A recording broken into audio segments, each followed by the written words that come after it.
Can you all hear me okay? Okay. So today we're going to talk about death and dying, Buddhist approach to death and dying. Donc aujourd'hui, nous allons parler de la mort et de mourir, l'approche bouddhiste de la mort.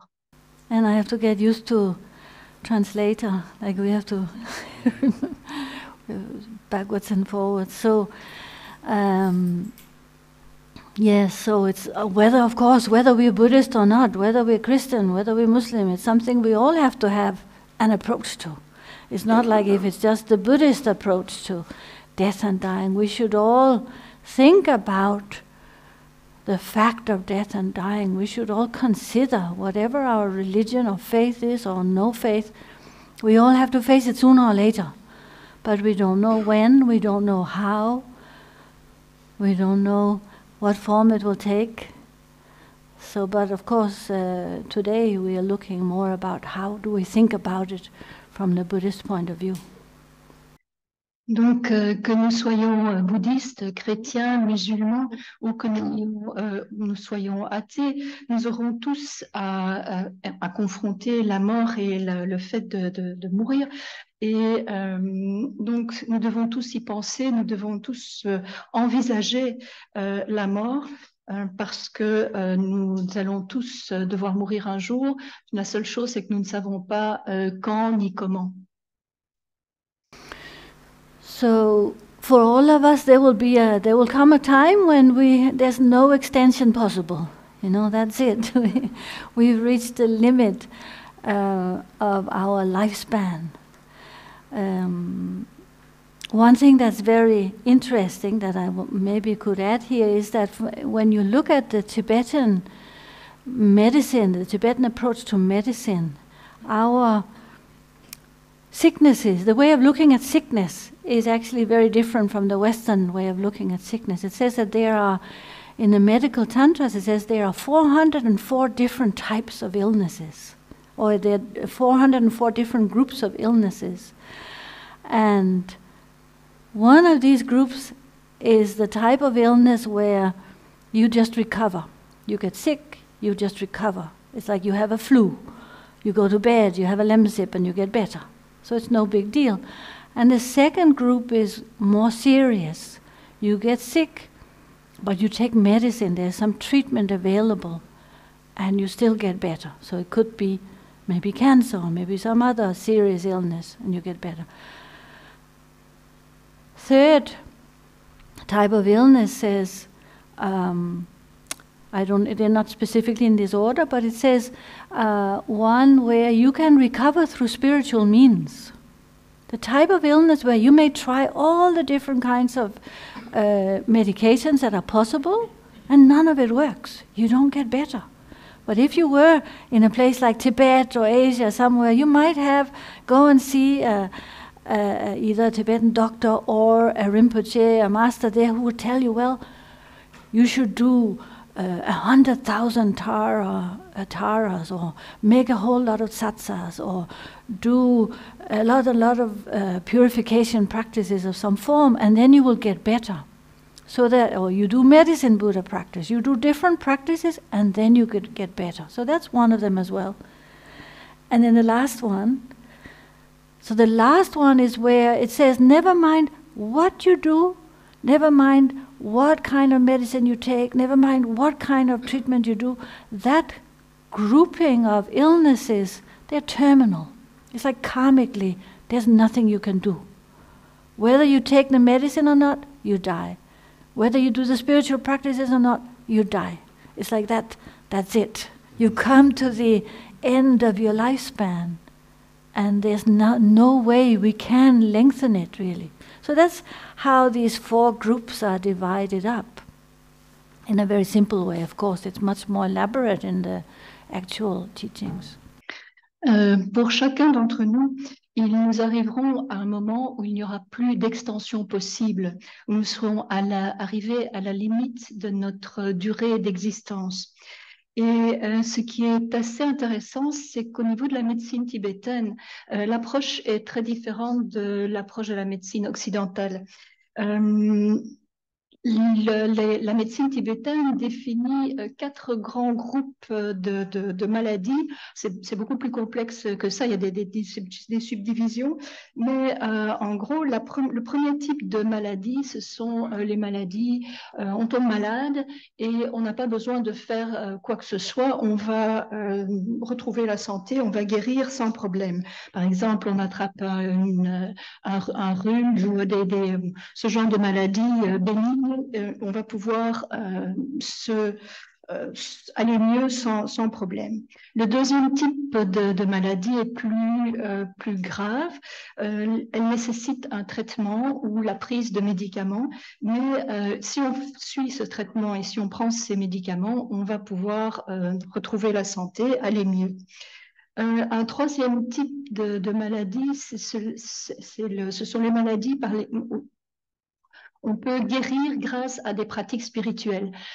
Donc, quelqu'un qui tombe malade va trouver un médecin tibétain ou un lama, ce lama, ce rinpoché ou ce médecin va leur dire, bon, vu le type de maladie que vous avez, il faudrait par exemple que vous fassiez 100 000 pratiques de tara ou que vous fassiez confectionner 100 000 tsatsa.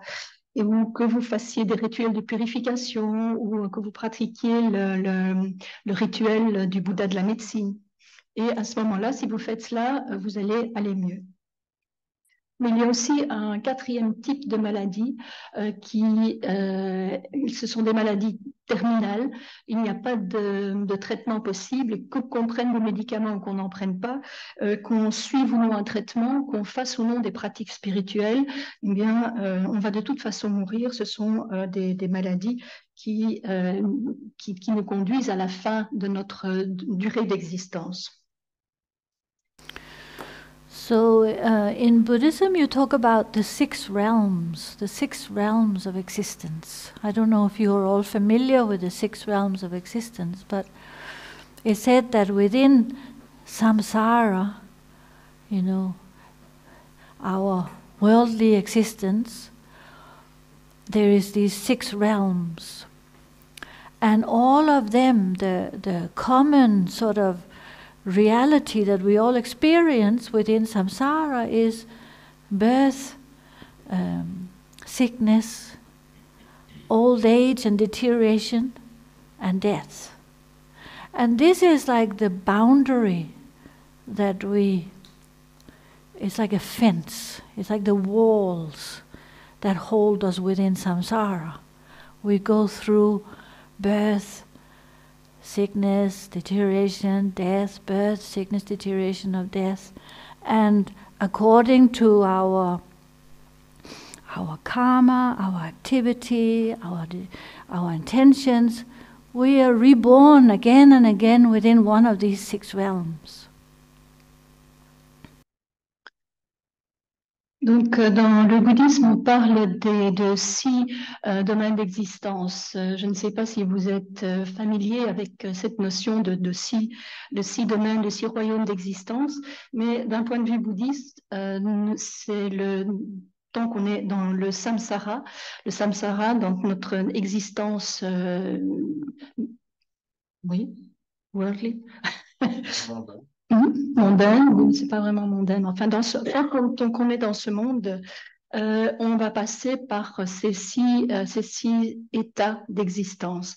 Et c'est une réalité commune, notre réalité commune dans ces 6 royaumes, dans ce samsara, c'est que l'on va tous passer par la naissance, par la maladie, par la vieillesse ou la détérioration et finalement par la mort. Et c'est cyclique, c'est un peu comme si c'était les murs du samsara. On va sans arrêt naître, renaître, repasser par la maladie, la vieillesse et la mort. Et en fonction de notre karma, de nos intentions, de notre motivation, on va renaître dans l'un ou l'autre de ces 6 mondes. So we could compare these 6 realms to a hospital. You know, it's like a hospital with 6 wards.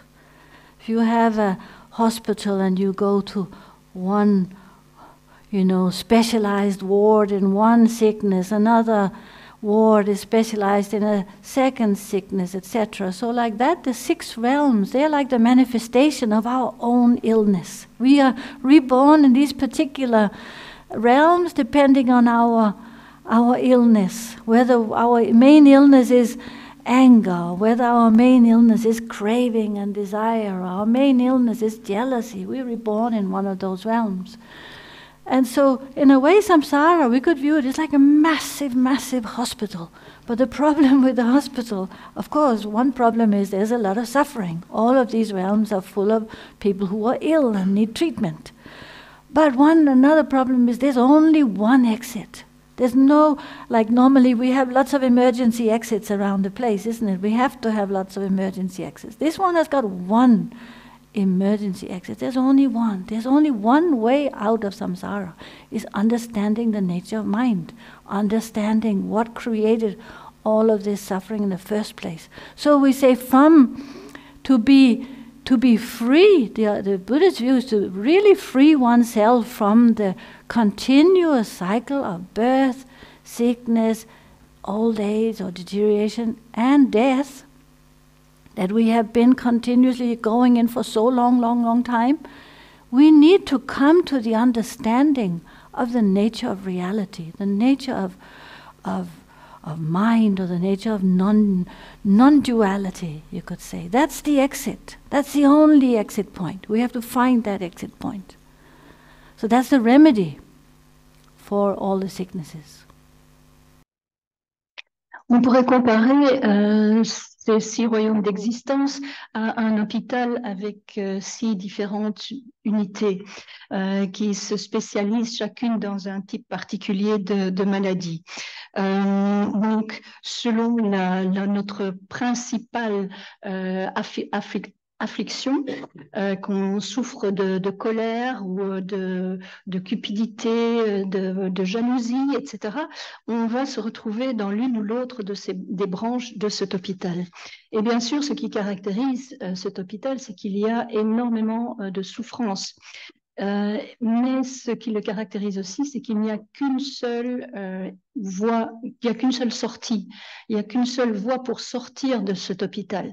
Dans les hôpitaux normaux, il y a beaucoup de sorties de secours, mais dans ce cas-ci, la seule sortie du samsara, c'est la compréhension de l'origine de nos souffrances.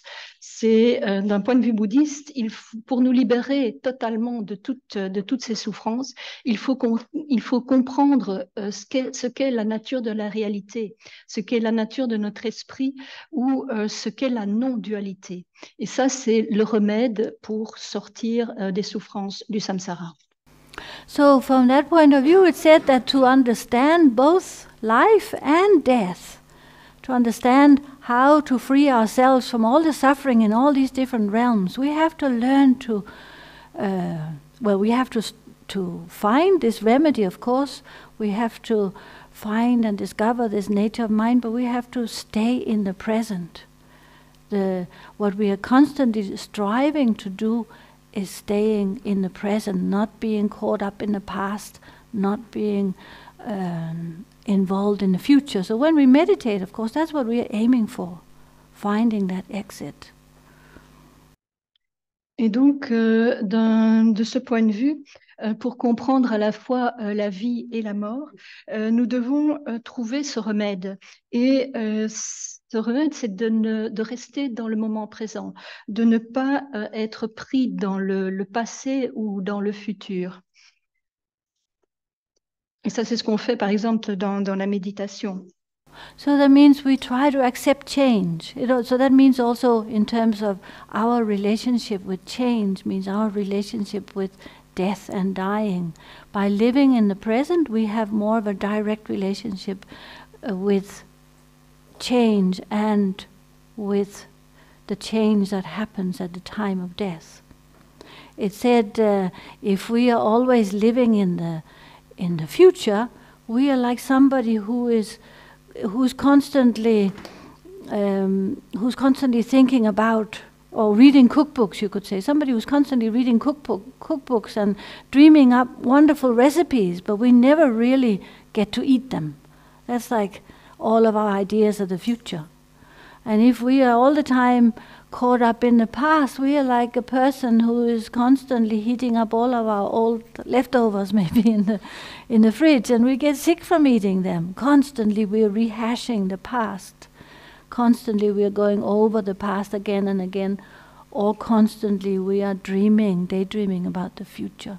So with our meditation, we're trying to be more and more in the present.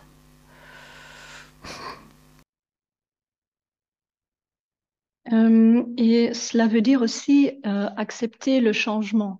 Lorsque l'on comprend le changement, notre relation à la vie et à la mort va évoluer. Et si nous vivons sans arrêt dans le futur, c'est comme si nous étions sans cesse en train de lire des livres de recettes sans jamais manger le moindre repas. Si nous, par contre, nous sommes tout le temps happés par des pensées, si on ressasse sans cesse le passé, c'est comme si on mangeait, par exemple, tout ce qui est les restes qui sont dans notre frigo, et ils sont tellement vieux que ça nous rend malade aussi.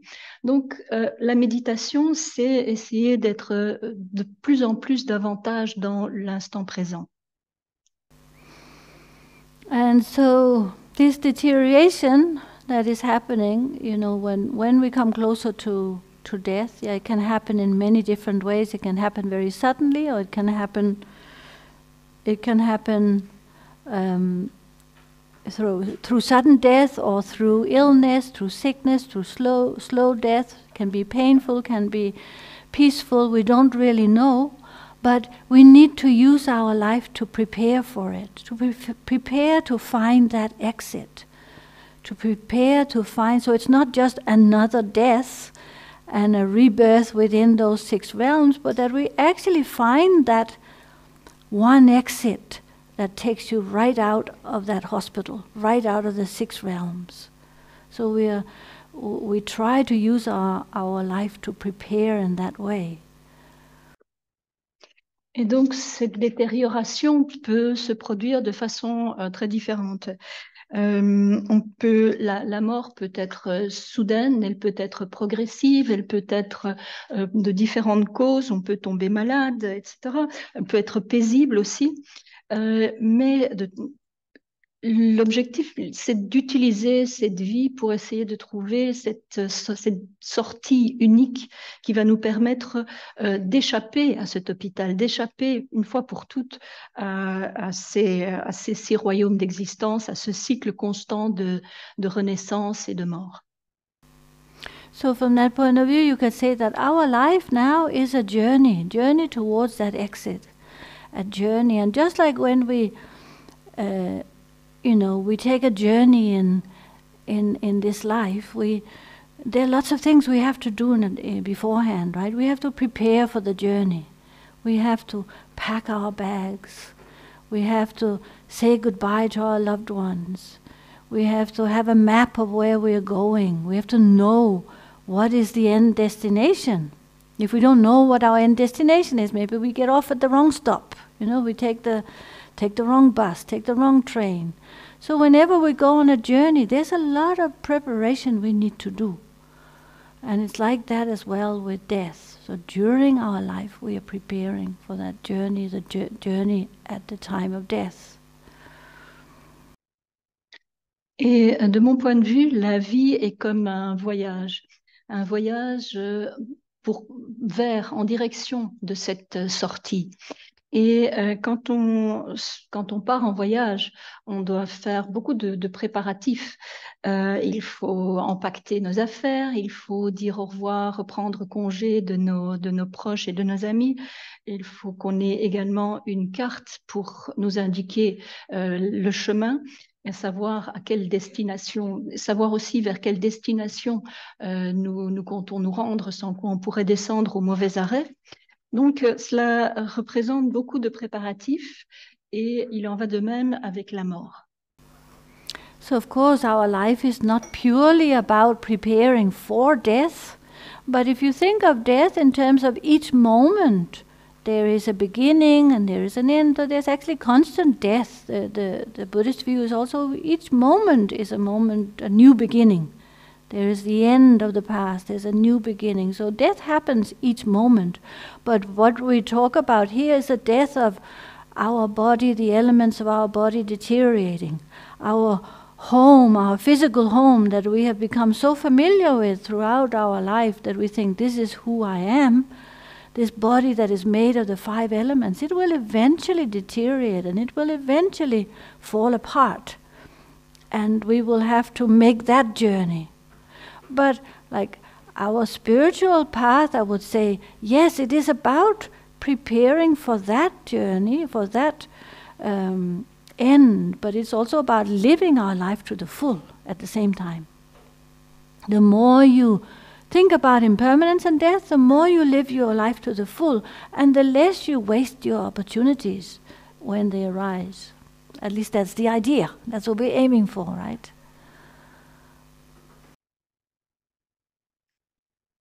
Donc, bien sûr, il ne s'agit pas uniquement de se préparer à la mort, mais aussi de bien vivre notre vie. Mais si on y pense, chaque instant de notre vie est un peu une petite mort, parce que chaque instant a un début, il est là et puis cela disparaît. Donc, à chaque moment, la mort est présente. Mais bien sûr, ici, on parle de la fin de notre vie, de la fin de notre corps, de ce corps à laquelle nous sommes tellement habitués, mais qui va de toute façon se détériorer, se décomposer et qui ne durera pas. Donc, notre chemin spirituel, c'est se préparer pour cette sortie. Mais c'est se préparer à la mort, mais c'est aussi vivre pleinement sa vie. Et plus on pense à l'impermanence, plus on envisage la mort, en général, plus on sent qu'on ne doit pas gâcher sa vie. On n'a pas de moment à perdre. Il faut la vivre le plus pleinement possible. So just like when we are on a journey, there is a sense of a transition. You know, there's a setting off, and there's a journey, and there's a destination. And when we go off on a journey, sometimes we are like apprehensive about where we are going. If we're going maybe for the first time by ourselves, we are going alone on a very long journey. We are going off on that train or that plane for the first time and saying goodbye to our loved ones and leaving all the familiar things behind. There is a certain fear and apprehension and also maybe expectation of what we are going towards. So maybe death could be the same. We could say that death is a similar experience. Well, we don't know what the experience will be like, but we could view it in the same way as a journey like that.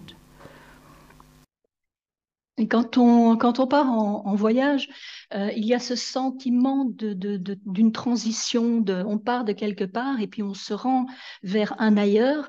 Il y a une certaine appréhension, surtout si c'est un voyage qu'on fait pour la première fois. C'est peut-être la première fois qu'on se rend seul quelque part pour un long trajet. On prend l'avion, le train pour la première fois et on laisse derrière soi tout ce qui nous était familier, les choses, les gens qu'on aimait. Et il y a donc une part de peur et une part d'attente, d'espoir. Donc, et la mort est quelque chose, pourrait être, bien sûr, on ne sait pas, on n'a pas vécu la mort, donc on ne sait pas ce que c'est, mais on peut y penser comme une expérience similaire.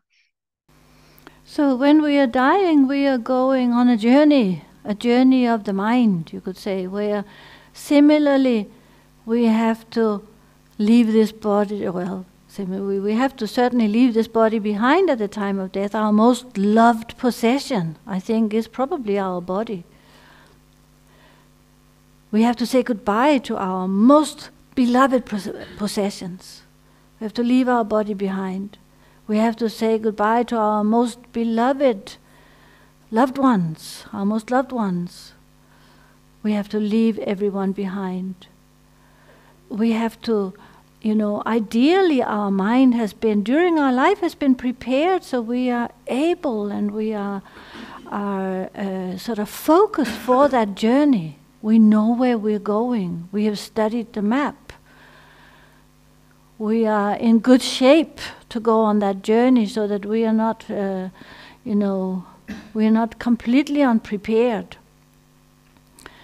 And hopefully we have packed a good luggage. Hopefully, in terms of our karma, you could say, we have in our luggage bag, we have a lot of virtue, because we have spent our time, our life doing positive things. We've spent our life planting lots of positive seeds. We have spent our life doing our very, very best in terms of how we have used our speech, how we have used our mind, how we have used what our actions have been. Hopefully our baggage is not full of negative actions, negative karma, a lot of regret, a lot of sadness, a lot of despair, a lot of attachment, a lot of clinging, a lot of resentment or anger. That's not what we want to carry in our luggage on that journey. So these are ways we can prepare that, so that we're ready for that journey of the mind. Nous pouvons envisager la mort comme un voyage de l'esprit. Nous allons laisser derrière nous ce corps qui est probablement la chose à laquelle nous sommes le plus attachés, la chose que nous aimons le plus. Nous allons aussi laisser derrière nous tous nos biens, tout ce à quoi nous sommes attachés matériellement, ainsi qu'à nos proches. Il faudra leur dire au revoir à tous ceux que nous aimons. Et de manière idéale, il est à espérer que pendant notre vie, nous nous serons préparés à cela, que nous aurons déjà étudié d'une certaine manière la carte qui nous conduit à la mort, et que nous serons dans un bon état pour y faire face, que nous aurons aussi empaqueté les bonnes choses, c'est-à-dire qu'en termes de karma, nous aurons passé notre vie de manière positive, que nous aurons accumuler de bonnes actions, planter les bonnes graines de compassion et de bonté et d'action positive, que nous aurons utilisé notre esprit et notre corps de manière positive. Il est à espérer que nous n'aurons pas amassé de l'attachement, de la colère, du ressentiment, de la jalousie, des mauvaises actions, et qu'au moment de notre mort, nous soyons ainsi pleins de regrets. Donc, cette vie-ci, notre vie est une manière de nous préparer à la mort. So the way we prepare ourselves is that we become very familiar with the whole idea of impermanence. It becomes part of our way of thinking. We notice, observe and see and think about impermanence regularly. And it's very easy and very simple to do. We think about this body, that I have so much attachment and identification with this body. I say, this is me, this is who I am this body. But of course, it gives us a certain amount of stability during our life. And what happens at the time of death is that stability that we have normally on a day-to-day basis, that stability is gone. Because that stability is rooted in these 5 elements of our body. We always come back, we wake up in the morning, we always, here I am again in this body with the same creaking knees and the same aches and pains. It's still me, yes. And when we are on our meditation cushion, yes, we are grounded in our body. That gives us a certain sense of stability. But it's often, I think, a false sense of stability. So when death happens, we don't have that stability anymore of our physical form. We have to observe and develop stability of the mind. We have to think about impermanence, so we are very aware of that continuous change in our body, that there's nothing there that I can really say this is who I am, and that is permanently there. From the time I was a baby till now, it has continued to change. So I am not my body. I certainly cannot identify with my body. And then we have to look at developing a strength and stability within our mind, And that's why we meditate. So when we look at our meditation, when we observe ourselves in meditation, then we can judge for ourselves, how stable is my mind? How focused is my mind? Am I able to stay, in one point or not? Am I able to be clear? Am I able to maintain clarity?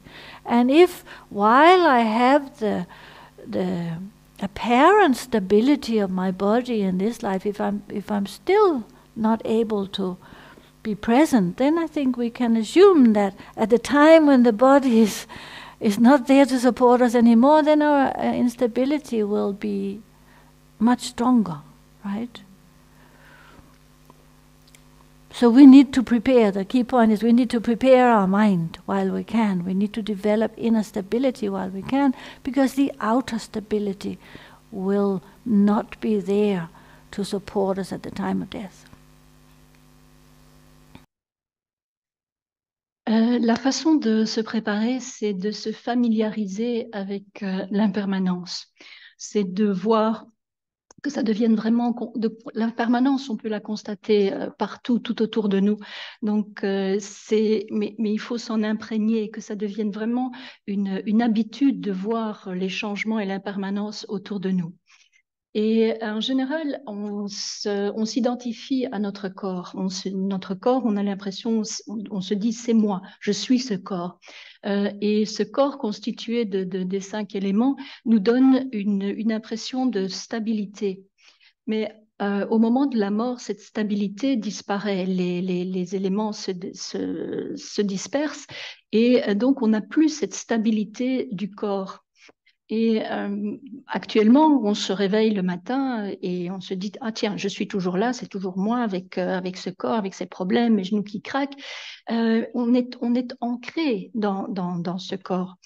Et cela nous donne un sentiment de stabilité, mais c'est un sentiment de stabilité erroné.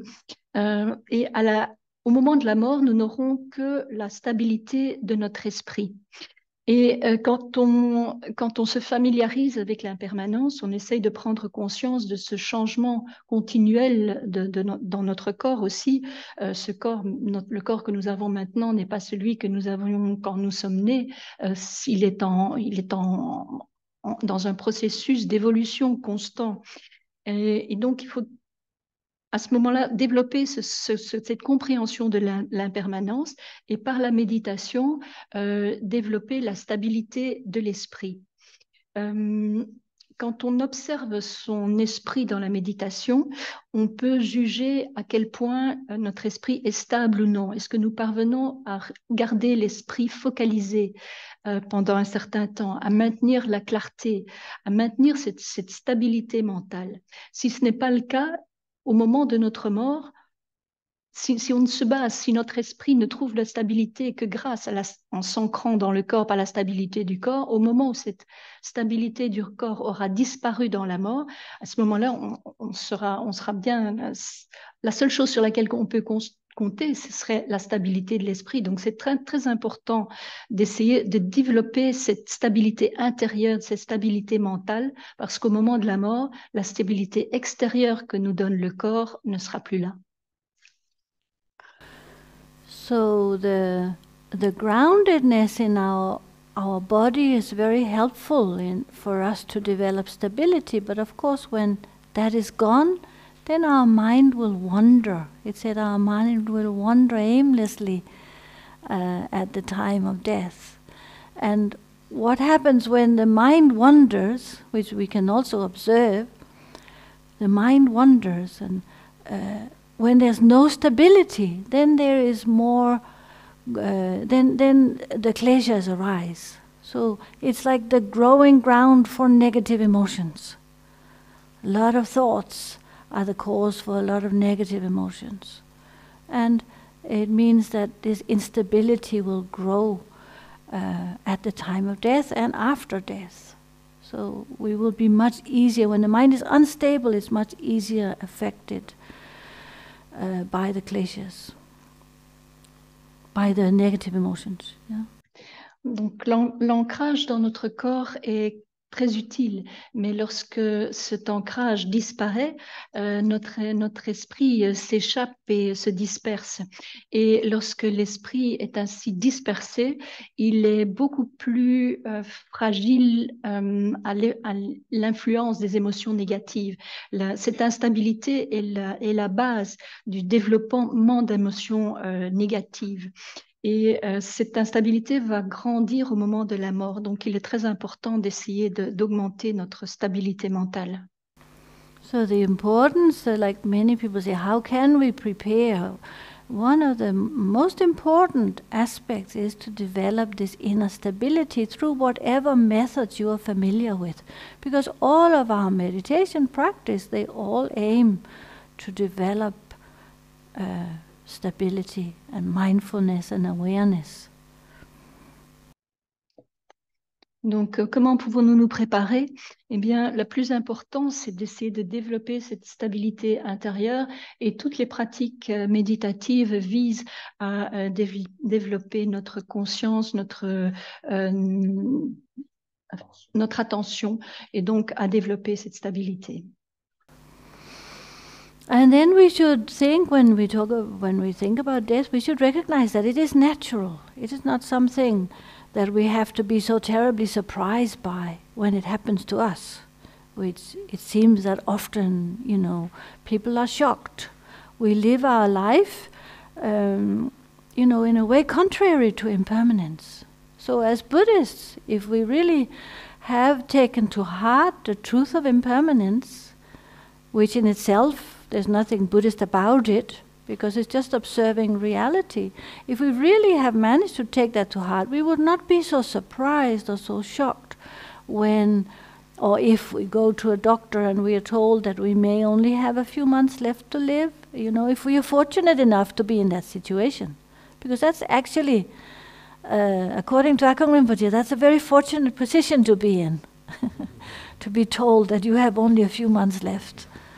I was once in the office in Sami Ling when one girl came in and she told him that she had some kind of, I can't remember the name of the illness, but she had it was a degenerative illness that had no cure. And he said to her, she's very fortunate. Very fortunate. Because the point is that you have time, you have some time to prepare, get your luggage ready, get yourself ready. But of course we don't feel like that when it happens to us. We want more time.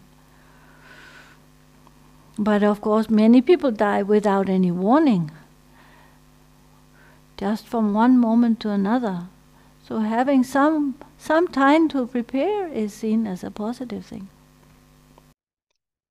Et nous devons aussi comprendre que la mort est quelque chose de tout à fait naturel. Il n'y a pas à être surpris lorsqu'elle se produit. Beaucoup de personnes sont choquées par l'aspect soudain de la mort. Et c'est parce que nous vivons en général d'une manière en contradiction avec l'impermanence. Si en tant que bouddhistes, nous prenons à cœur la compréhension de l'impermanence, nous ne serons pas surpris lorsque nous sommes confrontés à la mort. Et ou lorsque vous irez voir un docteur et qu'il vous dira, écoutez, je suis désolée, mais je dois vous annoncer que vous n'avez plus que autant de mois à vivre. Et en fait, cette situation, Akong Rinpoche disait que c'était quelque chose de très heureux, quelque part. Un jour, une dame est venue le trouver en lui annonçant que le médecin ne lui laissait plus que quelques mois à vivre. Elle était atteinte d'une maladie dégénérative. Et Akong Rinpoche indique qu'elle avait beaucoup de chance, en fait, parce que beaucoup de gens meurent sans recevoir cet avis. Savoir que vous avez encore quelques mois à vivre, eh bien, cela vous permet de vous préparer à la mort. Tandis que beaucoup de gens meurent sans avoir même été prévenus. C'est une manière... Ils n'en savaient rien. So you could say that at the time of death there are some things, actually at the time of death there are some things that are really important. One thing is to have a good environment. And that's in terms of both for ourselves, to know how we can create a good environment for ourselves, and also if we are with loved ones who are dying, what can we do to give them a better environment? And that's something we are not always in control of. But we can still do our utmost to improve it, to have like a peaceful environment, to have an environment that is not, it doesn't increase your fear. So I think most people, they would prefer to die at home, not to die in a hospital where you are surrounded by machines and by tubes and by lots of hustle and bustle and other people dying and being sick around you. So if we can be in a peaceful environment and surroundings, then that would be the best. We have to make the most of, the best of what we can, the best of the situation we are in. We have to try and make the most of it, make the best of it. Whatever that is, we don't know. And then we should try and be surrounded by stable individuals. It's important who we have around us, who looks after us, who cares for us. It shouldn't just be anybody. It should be people who have some familiarity with being around death and dying. People who are not afraid of death, people who are not uncomfortable around death and dying. And also people who are maybe like they know your needs, they know your wishes, they understand your own wishes. That is helpful. People who are not themselves very emotional and overcome by sadness and grief and sorrow. Because if you are, when you're dying, if you're surrounded by people who are really, really upset, that will make it harder for the person who's dying. Say a mother who is there, or a father who's there, surrounded by the children, and the children are crying, and the children are so sad. This is probably the worst thing for the person who's leaving. Or the other way around, like being surrounded by people who are grieving your own death. It makes it harder for you to let go. It makes you sad. It makes you suffer. So the people who are surrounding you should do their very best to let you go, in a good way, of course. We love you, but we'll be okay. We'll be okay. Not be super emotional and crying, and also not be super necessarily talkative, talking about all sorts of things because they're afraid of silence. Talking about, not meaningful things, just chattering, because they don't know what to do around a person who's dying. Sometimes you have that reaction. So to have people who are stable, who are kind, that is very helpful. Who are not afraid. They can, and also if they can guide you, if they are there to remind you, by guiding you, meaning that they can remind you of how to think. They don't necessarily have to be teachers, just a friend who can remind you to think of your teacher, think of the 3 jewels. Develop devotion, have compassion. Think of what develop appreciation, remind you of all the positive things you've done in your life. Like that, that's very helpful. So your environment, try to create a positive environment around the person who's dying to the best of your ability.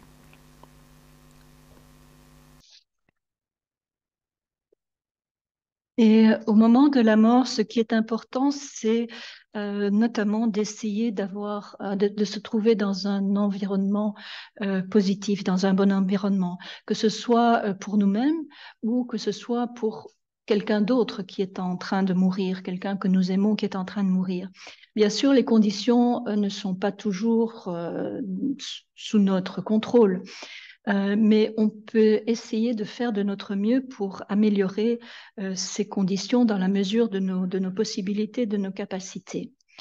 Beaucoup de gens souhaiteraient ainsi mourir chez eux parce que c'est un environnement plus paisible que d'être dans un hôpital intubé de partout, entouré de médecins, d'infirmiers, d'autres personnes qui meurent dans les lits autour de nous. Donc, s'il y a moyen de mourir dans une situation qui soit paisible, comme par exemple chez nous, ça peut être positif. Les gens qui nous entourent aussi, c'est important. Ça ne doit pas être n'importe qui. Ce sont des gens, il faudrait si possible que ce soit des gens qui n'aient pas eux-mêmes peur de la mort, qui ne se sentent pas inconfortables par rapport à la mort, qui aient une certaine connaissance, une certaine compréhension de nos besoins, de nos souhaits. Des personnes qui ne soient pas non plus trop dans l'émotion, qui n'expriment pas de manière intense leur tristesse, qui soient complètement perturbées par la situation. Ainsi, un père qui meurt entouré de ses enfants en train de se lamenter, de pleurer, c'est très difficile pour lui de partir. Il ressent lui-même à ce moment-là, il est déjà en train de mourir, mais il a aussi cette tristesse pour ceux qu'il laisse derrière lui. Et c'est très difficile à ce moment-là de se détacher. Si possible, ne pas non plus être entouré de gens trop bavards qui, parce qu'ils se sentent pas bien dans cette situation, commencent à parler de la pluie et du beau temps et de n'importe quoi. Un environnement positif, ce serait d'être entouré par des gens stables, bienveillants et prêts à nous aider.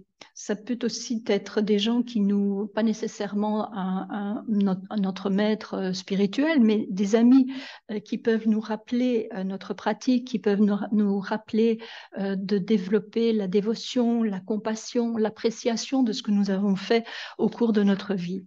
Donc, tout cela, c'est essayer de créer un environnement positif au moment de notre mort ou de créer un environnement positif autour d'une personne que nous aimons qui est en train de mourir. So having the right environment also means one can set up a little shrine, have visual representations of things to inspire the person, play teachings, read passages of the teachings to the person. All of that really, the purpose of all of that is really to have the next thing, which is the right attitude. And the right attitude is really important, because it's said that whatever state of mind we're in, actually at the time of death, is very, very important. Our mind state is it's like the force that takes us forward at the time of death, and in a way sets the track and the intention for where we are going. So it's said that our mind state at the time of death is very powerful. If we die with an angry mind, for example, if we die with a resentful mind, if we die with a fearful mind, or if we die with a very confused mind, those things will take us forward. Maybe that depends on what has created that confusion, because of course we may not be conscious. But the point is that we try, if we can, to die with a positive state of mind. Develop appreciation, develop devotion, faith, gratitude, compassion. So think of all the positive things that have happened in your life and be grateful for it. Be grateful rather than wanting to hold on, but just like appreciation, gratitude. So it's very important that like oneself is one, if one can, and then those around one tries to encourage positive mind states to help that passage forward.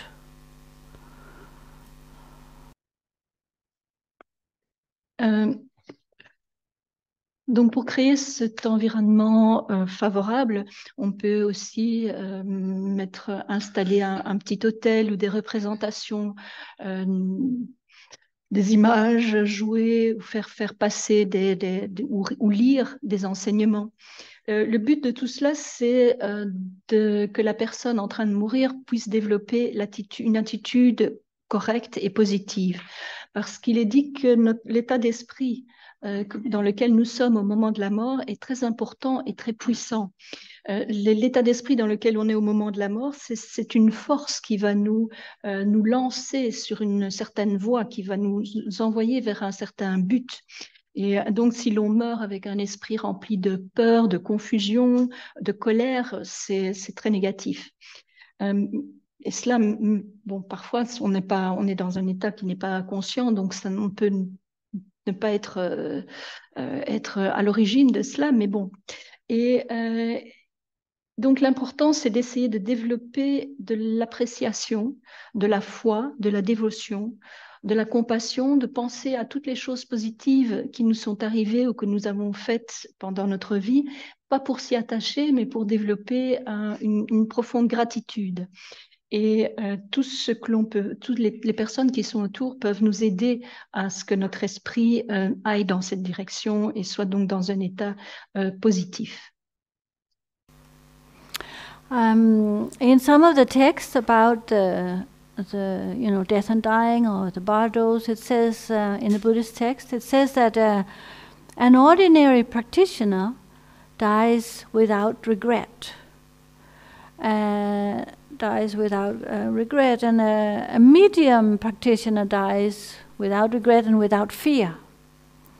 And a supreme practitioner dies without regret, without fear, but also dies joyfully. So it's sort of put into 3 categories like that. Dying without regret is already actually very, I would say it's not ordinary at all. If we can die without regret, that's very wonderful, even if we have some fear. Because what it means is that we have lived our life very, very well. We have lived our life according to ethics, according to what is right, what is wrong, trying to avoid harming others, trying to our very best to live according to the Dharma. Because that's the essence of the Dharma, to give up negative actions, to practice positive actions, to tame your mind. That's what it says in the Dhammapada. That is, in a nutshell, Buddhism. So if we have lived a good life trying our utmost, we haven't been perfect, but trying our utmost to be a good human being, going in the right direction, then maybe we don't have too many regrets. But we also, when we say regrets, it doesn't mean that we haven't, like the fact that we haven't done bad things in our life doesn't mean that we don't have regrets, because we may have regrets, for example, that we may have wasted a lot of time. We may have spent a lot of our time on just sort of like going in circles, running in circles, and not much came of it. So I think regret can come also in various forms. But yeah, we should try and live our lives so that we don't have regrets. And that means that we need to be clear about our priorities. What are my priorities in my life? What do I want to accomplish? What do I want to achieve? What is my goal for this journey before I go on the next journey? If we have our priorities very clear, then we know where to put our energy. We know where to be diligent, where to put our efforts. But if we are not so sure about what are my priorities, then we are just like a leaf in the wind, get blown ahead, according to circumstances. We go here, we go there, we go here, we go there. And that is not necessarily bringing us much benefit or bringing anybody much benefit. But we should aim for this, to at least to die having no regret. Having no regrets.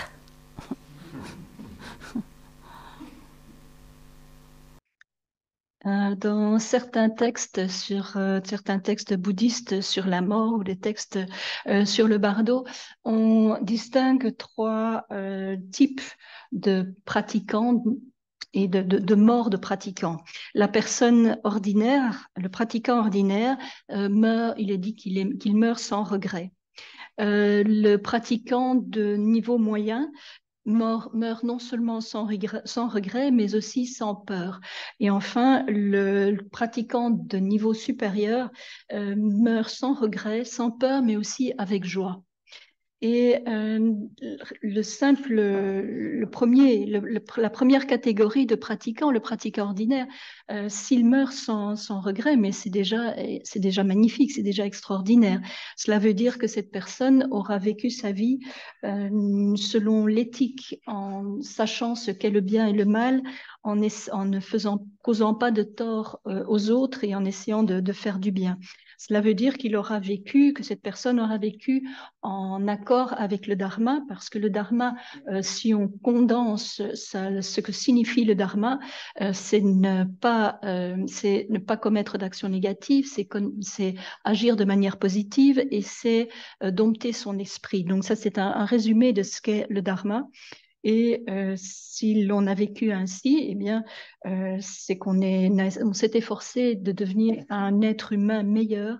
Et à ce moment-là, on pourra mourir au moment de la mort, on n'éprouvera pas de regrets.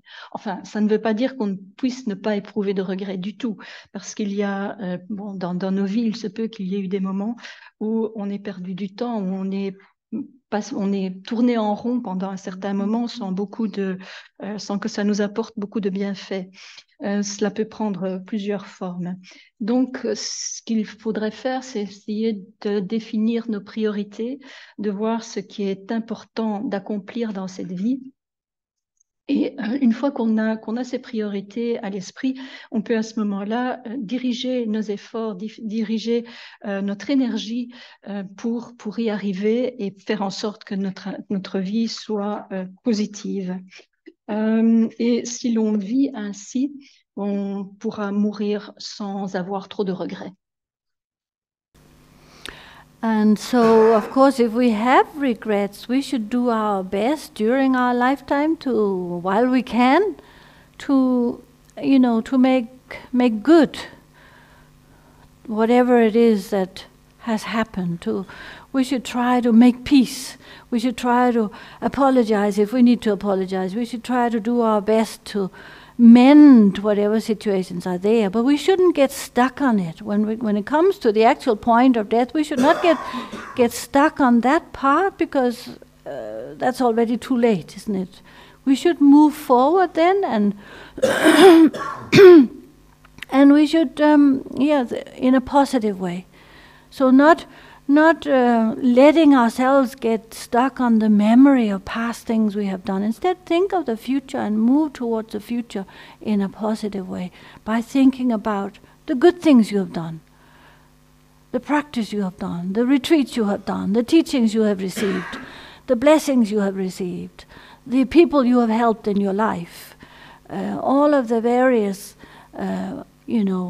good things that you really treasure in your life. So that way, look towards the future instead, and look in a positive way rather than just being stuck on something negative that you remember at that time. But while you can, say even while we know we are dying and we may be on the way out, but if at that time, if we can have a conversation with someone, when relationships over the years, they become like knotted and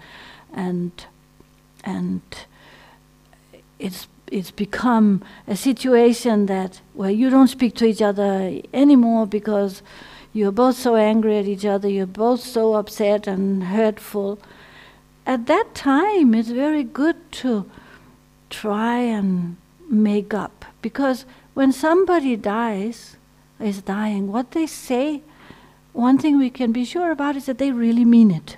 They're really, really honest. And it's really from the heart and very sincere. So it opens up a communication that we couldn't have during lifetime, but when it comes to the end, maybe that's why when we get older we become a little bit more soft and a little bit more forgiving. But we often have these difficulties with individuals. But so that situation of, making up is very powerful when somebody is dying, because of that honesty and sincerity. Et si nous avons des regrets, ce que nous pouvons essayer de faire, c'est tant qu'on le peut encore, c'est essayer de réparer les choses, de faire des excuses. Mais il ne faut pas non plus rester coincé dans cette situation. C'est trop tard. Il faut continuer, il faut avancer vers le futur et de manière positive. Il faut à ce moment-là penser aux pratiques qu'on a accomplies, aux bénédictions qu'on a reçues, aux enseignements qu'on a reçus, à toutes les choses positives qu'on a pu faire dans nos vies, et donc envisager tout le positif de notre vie.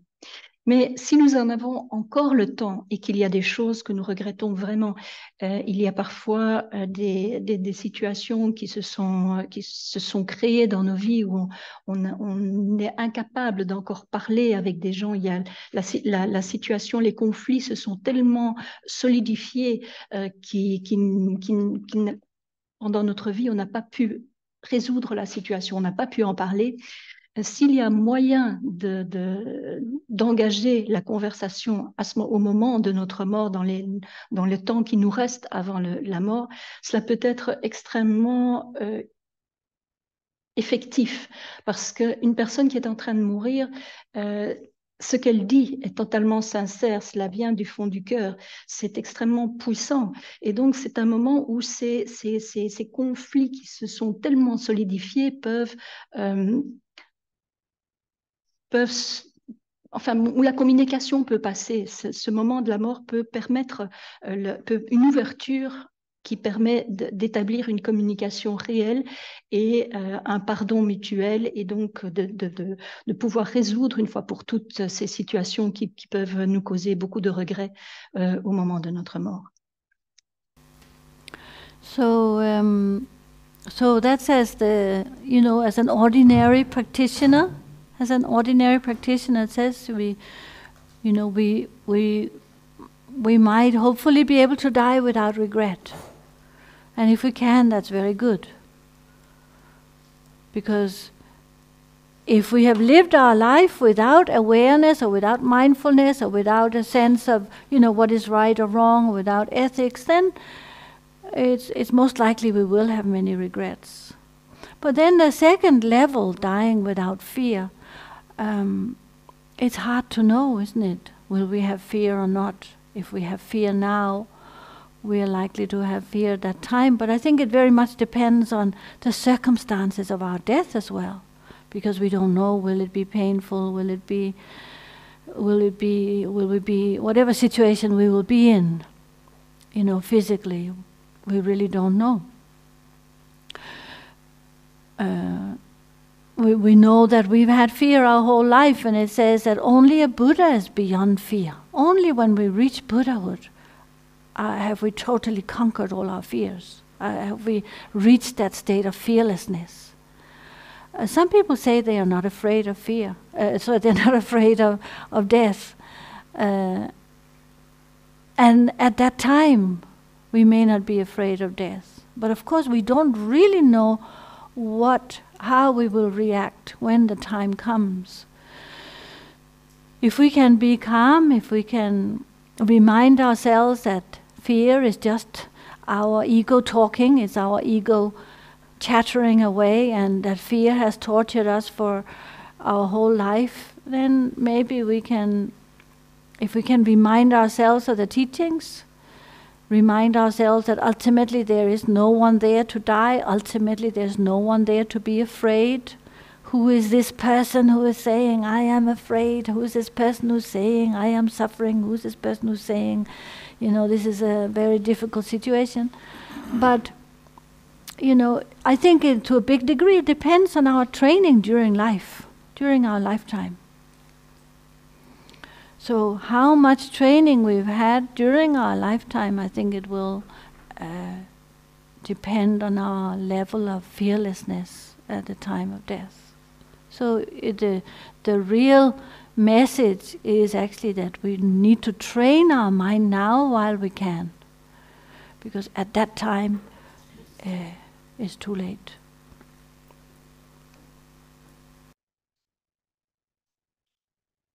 Et donc, en tant que pratiquant ordinaire, on peut espérer que l'on mourra sans regret.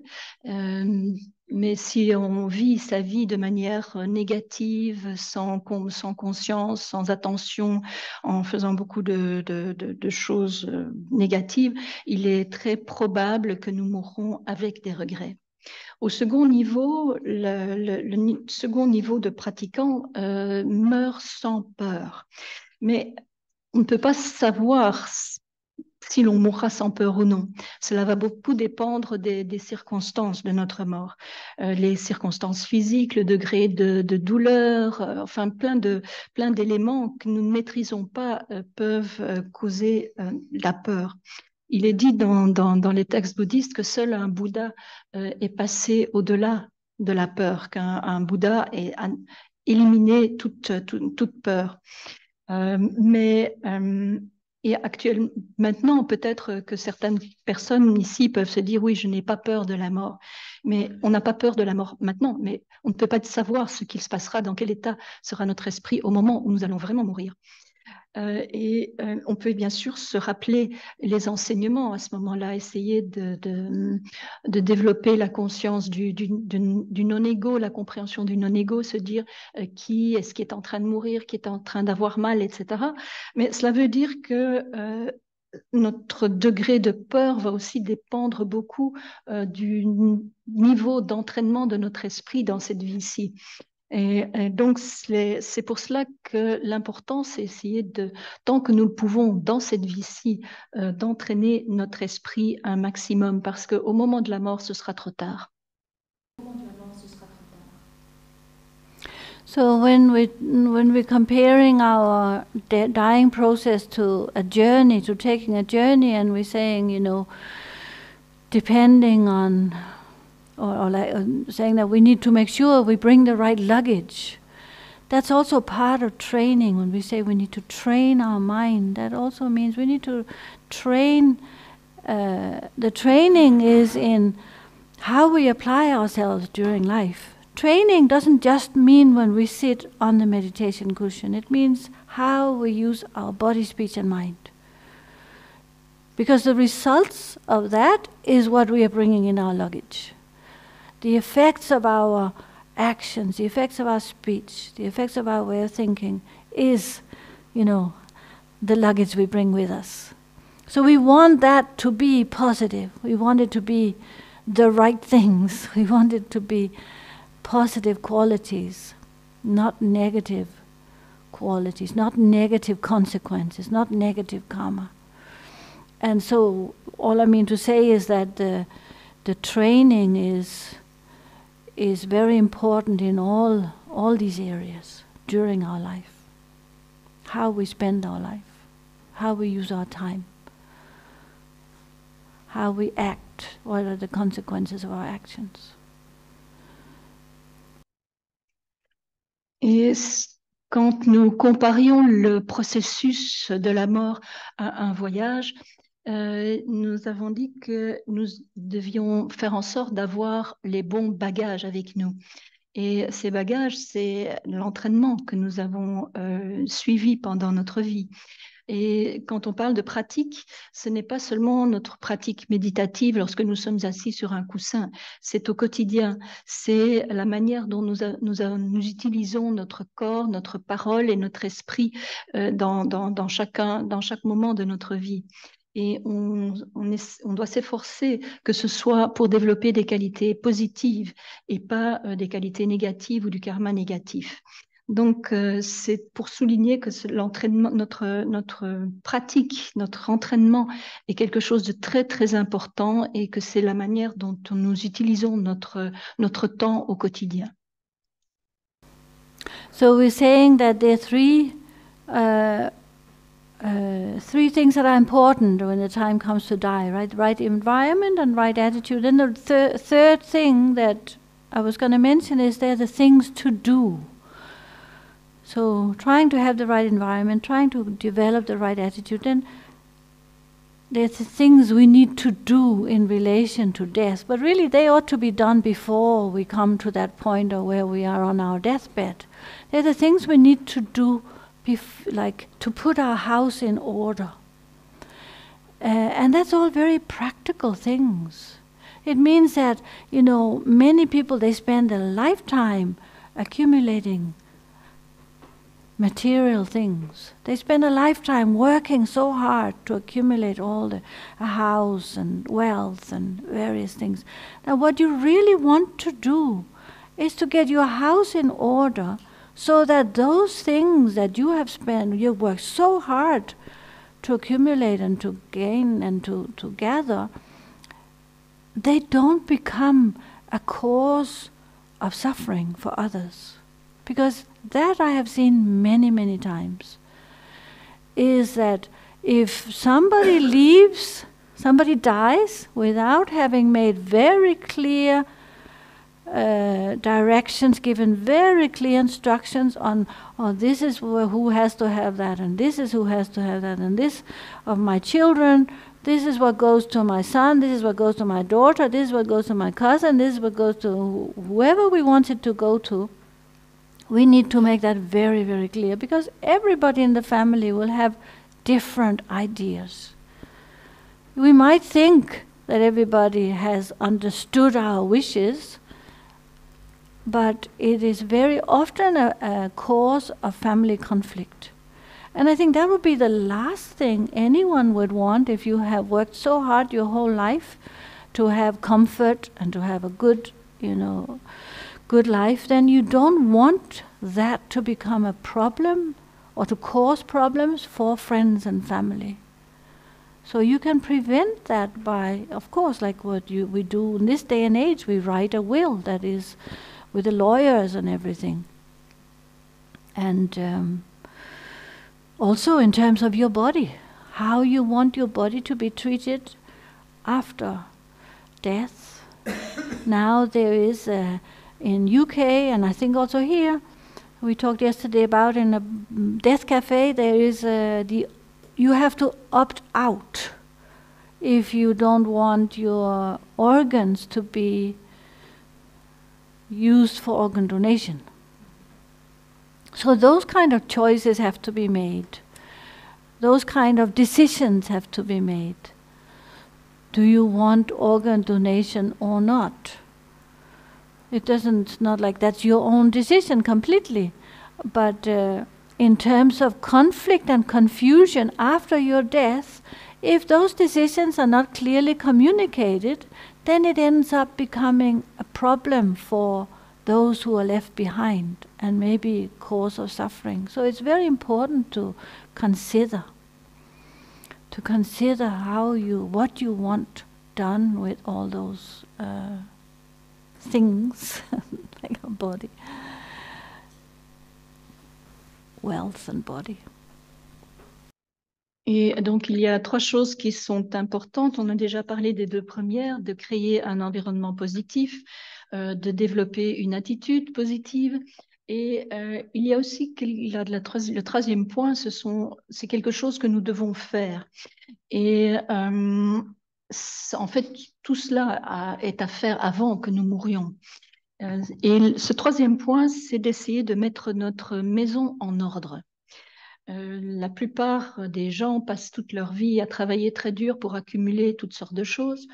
Et au moment où ils meurent, cela peut en fait devenir, c'est quelque chose qu'on voit régulièrement, cela peut devenir un problème, une source de souffrance pour ceux qui restent. Or, c'est la dernière chose que la personne qui meurt, quand on a accumulé toutes ces choses, on voudrait bien que ça ne soit pas pour causer des problèmes ou de la souffrance à nos proches. C'est d'où l'importance de laisser des instructions claires quant à la répartition des biens qu'on laisse derrière soi. Cela peut devenir, si ce n'est pas fait, chaque personne les membres de notre famille peuvent avoir des idées très différentes. Et si l'on n'a pas établi clairement, voilà, je veux que ceci aille à telle personne, ceci à telle autre, ceci à mon fils, à ma fille, à mes cousins, etc., cela peut être une cause de tensions et de conflits familiaux.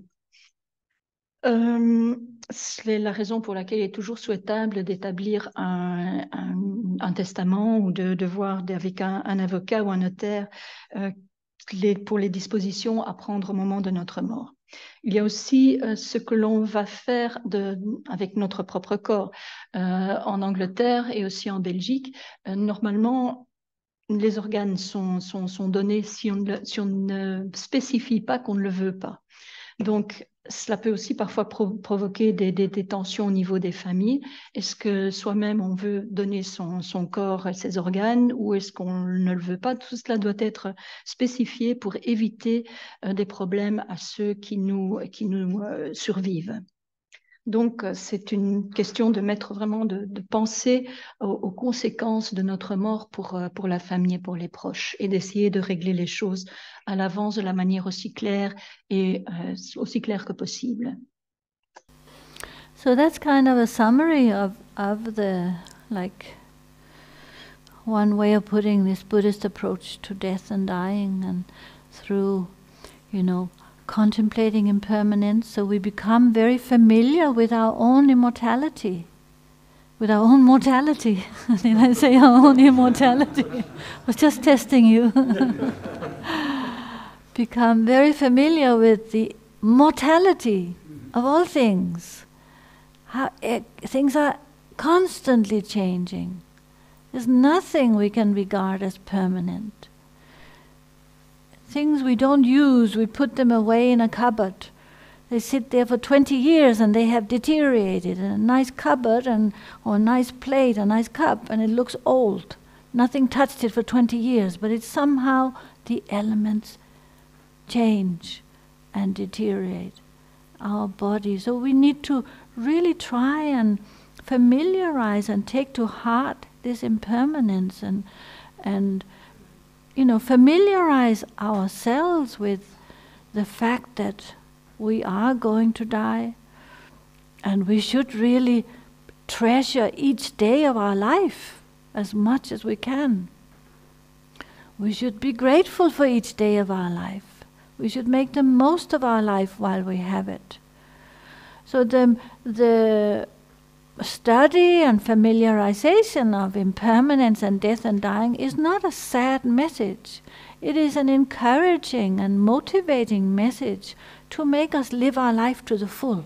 That should be the effect of it.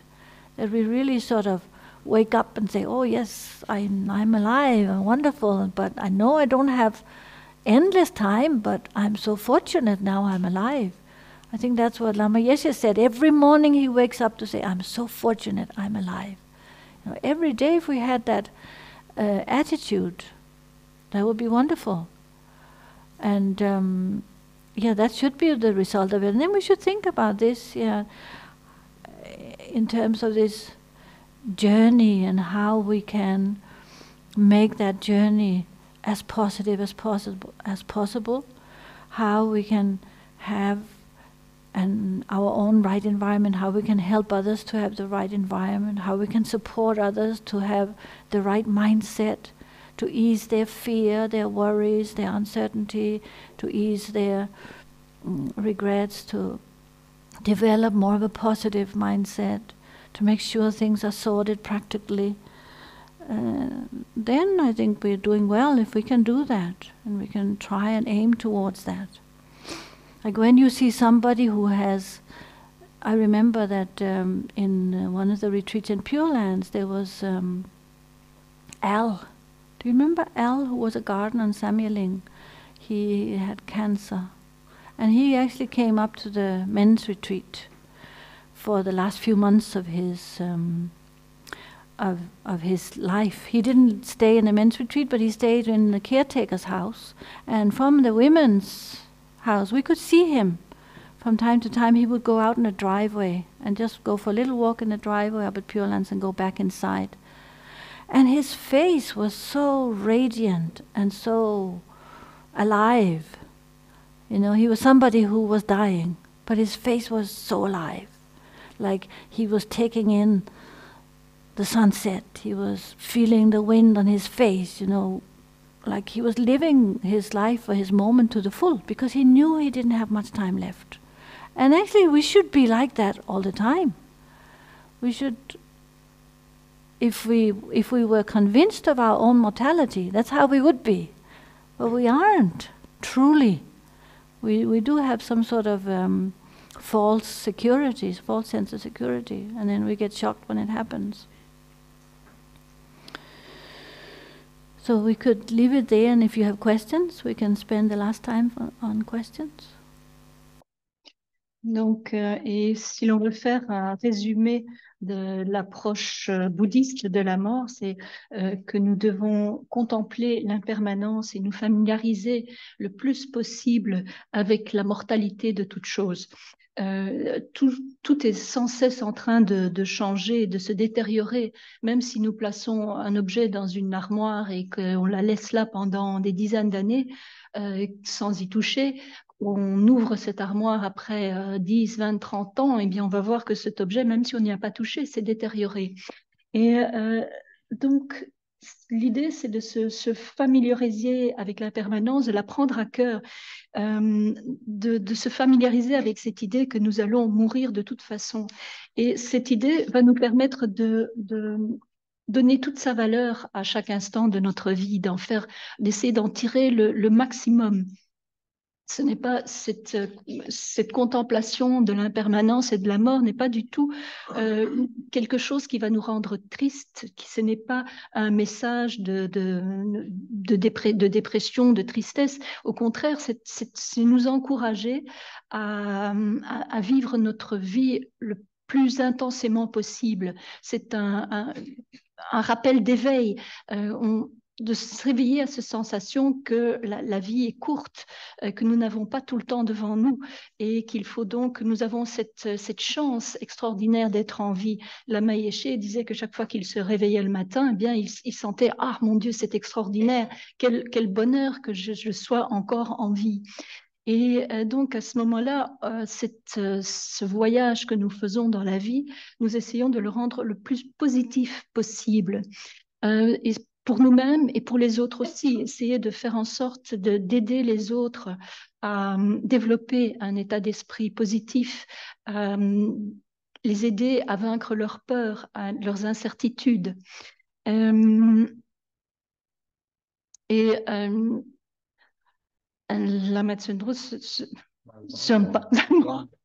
Zangmo, ouais, les noms, je n'ai pas de mémoire non plus. Donc, Lama Zangmo dit qu'elle se souvenait d'une personne qui était en retraite sur Holy Island et qui était atteinte d'un cancer et en phase terminale. Et à la fin, il a quitté la retraite, mais pour s'installer dans la cabane du caretaker, je ne sais pas comment c'est un caretaker, mais enfin bon, toujours est-il que depuis l'endroit où les femmes faisaient leur retraite, elles pouvaient le voir, et de temps en temps, il sortait, il allait voir les couchers de soleil, voir la mer, etc. Et son visage était tellement radieux, tellement intense, tellement vivant, parce il sentait le vent, le soleil, etc., parce qu'il vivait ces instants pleinement, sachant qu'il allait mourir bientôt. Mais en fait, chacun d'entre nous devrait vivre sa vie comme ça, parce que nous allons tous mourir, nous ne savons pas quand. Et si nous étions convaincus de notre propre mortalité, nous vivrions chaque instant de cette manière. Le problème, c'est que nous n'avons pas cette conscience de notre mortalité tout le temps présente avec nous, et que cela nous donne une fausse sécurité. Et donc maintenant, Lama Zangmo termine son enseignement ici. Si vous avez des questions, vous pouvez les poser. If anybody has questions, feel free to ask. Yeah. Vous avez parlé au début des 6 volumes d'existence. Je m'aurais entendu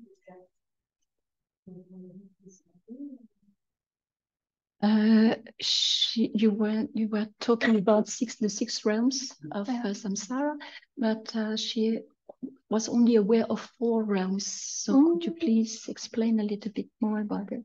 So the 6 realms are, you can see them as like manifestations of the 6 negative emotions. Meaning that, so you have like the animal realm, hungry ghost realm, the hell realm, hungry ghost realm, animal realm, human realm, jealous God realm, and God realm. And they correspond to anger, the hell realm, anger, greed, ignorance, desire, jealousy, and pride. So that you could say that if, you know, like the human realm is said to be the desire realm. So where we are constantly striving for more and better and faster and something different. We're never really content with what we have. That's the main drive in the human realm. In the same way, the other emotions are manifest very strongly in the other realms. Donc, les 6 royaumes sont en fait les manifestations des 6 émotions négatives principales. Et il y a la colère qui est liée au domaine, à l'enfer, la colère, l'agressivité, l'aversion, tout ça. La cupidité qui correspond au monde des esprits avides, l'ignorance qui correspond au royaume des animaux, le désir au monde des humains, la jalousie au monde des dieux combatifs, des dieux jaloux, des asuras, et l'orgueil qui correspond au monde des dieux.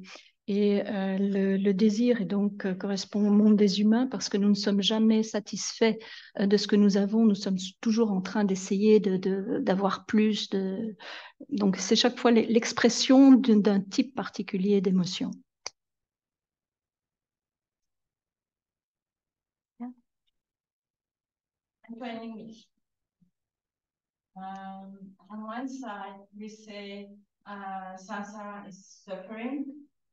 And on the other side, we say we should be grateful and so happy every day to live in.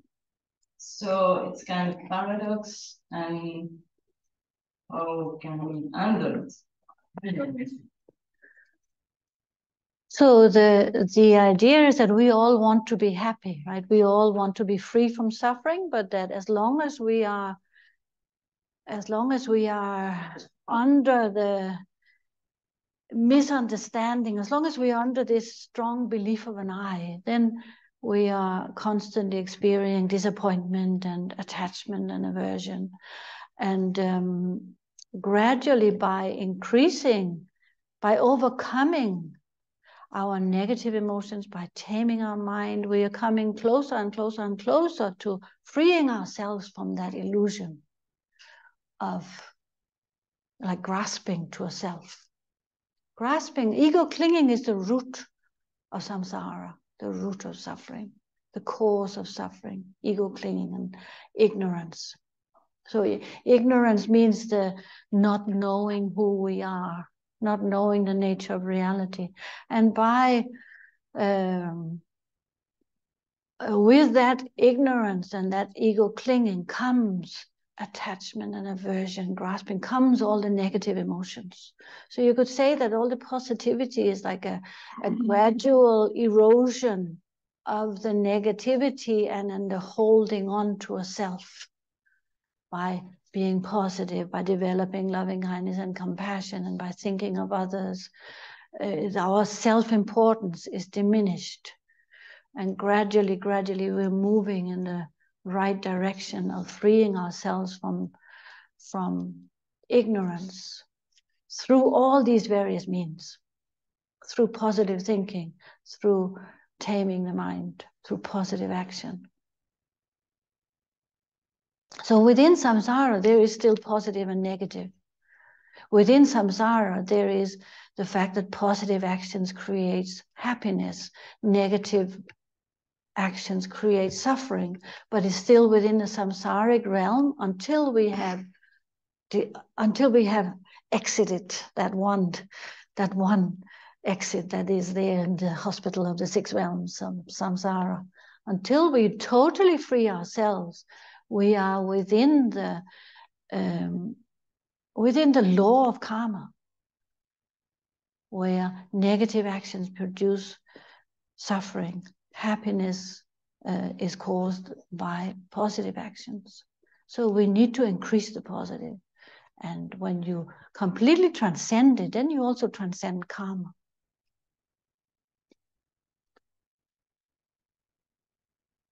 Donc la question était, d'un côté, dans le bouddhisme, on dit que le samsara est souffrance, et d'un autre côté, on dit qu'il faut être rempli de gratitude, être heureux, ressentir de la joie. Donc est-ce qu'il n'y a pas là un paradoxe? Et bien sûr, nous voulons tous être heureux, et tous les êtres veulent être heureux et être délivrés de la souffrance. Mais tant qu'on n'a pas compris les causes de la souffrance, on ne peut pas s'en détacher. L'aversion, l'attachement, l'ignorance sont à la base de tout le samsara. Et c'est la raison pour laquelle il faut s'efforcer de tame our mind. De dompter, oui, mais dompter notre esprit, d'essayer de travailler sur nos émotions négatives pour que diminue notre attachement à l'ego, parce que l'ego, le sentiment de soi, c'est vraiment la racine, la base de toute la souffrance. C'est ce qu'on appelle l'ignorance, c'est ne pas comprendre, cette ignorance qui est à la base de tout, c'est ne pas voir, ne pas comprendre la nature de la réalité. Et à partir de cette ignorance donne naissance à l'aversion et à l'attachement, et ensuite à toutes les émotions négatives.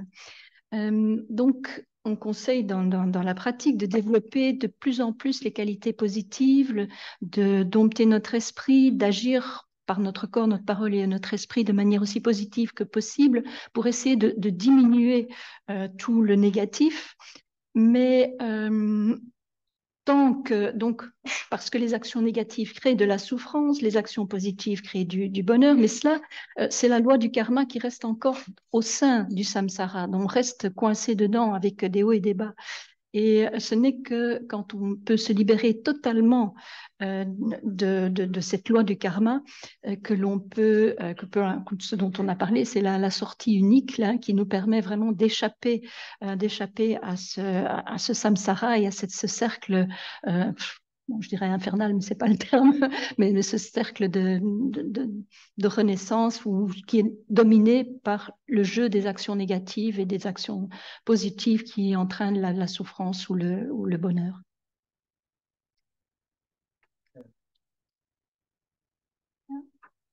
There was one right in the back.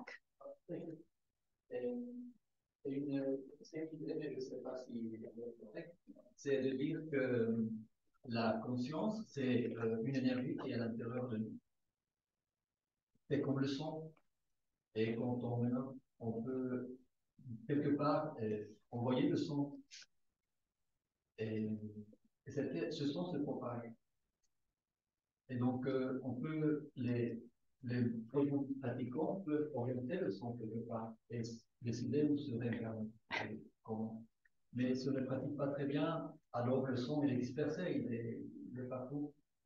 Cette image, je me demande, en fait, c'est la question, je me demande si c'est une image pertinente et si, en fait, ça pourrait aussi expliquer, ou quelque part, nous aider à comprendre qu'il n'y a pas d'essence dans le soi. Parce que, une fois que le son il est parti, il est mélangé avec tous les sons. Du coup, tous les sons sont un, il n'y a pas de différence, il n'y a pas de être dans tout ça. Et donc, par son, je dirais qu'il s'agit du rayonnement électromagnétique. Et nous cherchons une image qui nous parle à nous, qui sont dans cette réflexion très matérialiste. Alors, tout ça, c'est par l'énergie électromagnétique. Merci. He compares consciousness to sound. And it says that a good sound engineer, for instance, can propagate the sound, direct it, control it, whereas someone who can't, then the sound just disperse everywhere. And the sound also could it be a good metaphor or not?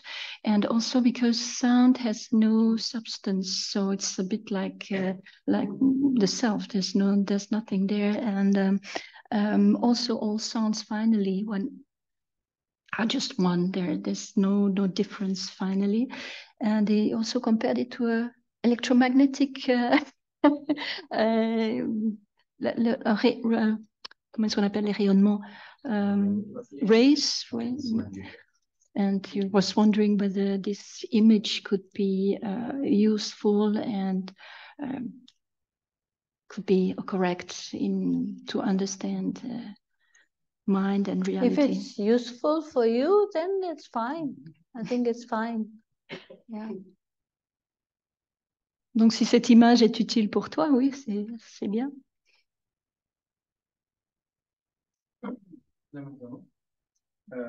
Just I wanted to add something. You said each action we do dies, and each action we do. Sorry? Each action dies. It's in a moment, in the present moment. Whatever we do is like it is past, so it is dead. A continuation. But I just wanted to add something to make a wide idea of how this ecosystem inside our body works. In fact, we celebrate birthday, we celebrate funeral when people die, and that, but we never celebrate the birth of a new cell or the death of a new cell. Of a dead cell, because a cell dies in the single moment. So it's just we got something to celebrate every day, and it will be a nice idea to make us realize that heaven is not so bad. So. Am I meant to comment, or is this just like this is your comment? It's just a comment to add on what you said about the birth of action and the death of each action. It goes much more further in my head, which is, we don't think about our body that every moment there is a cell that dies and there is a cell that goes. So that it makes you interested in it. It's just mind-blowing. Thank you for the contribution. Yes, there was somebody in the back who had a question.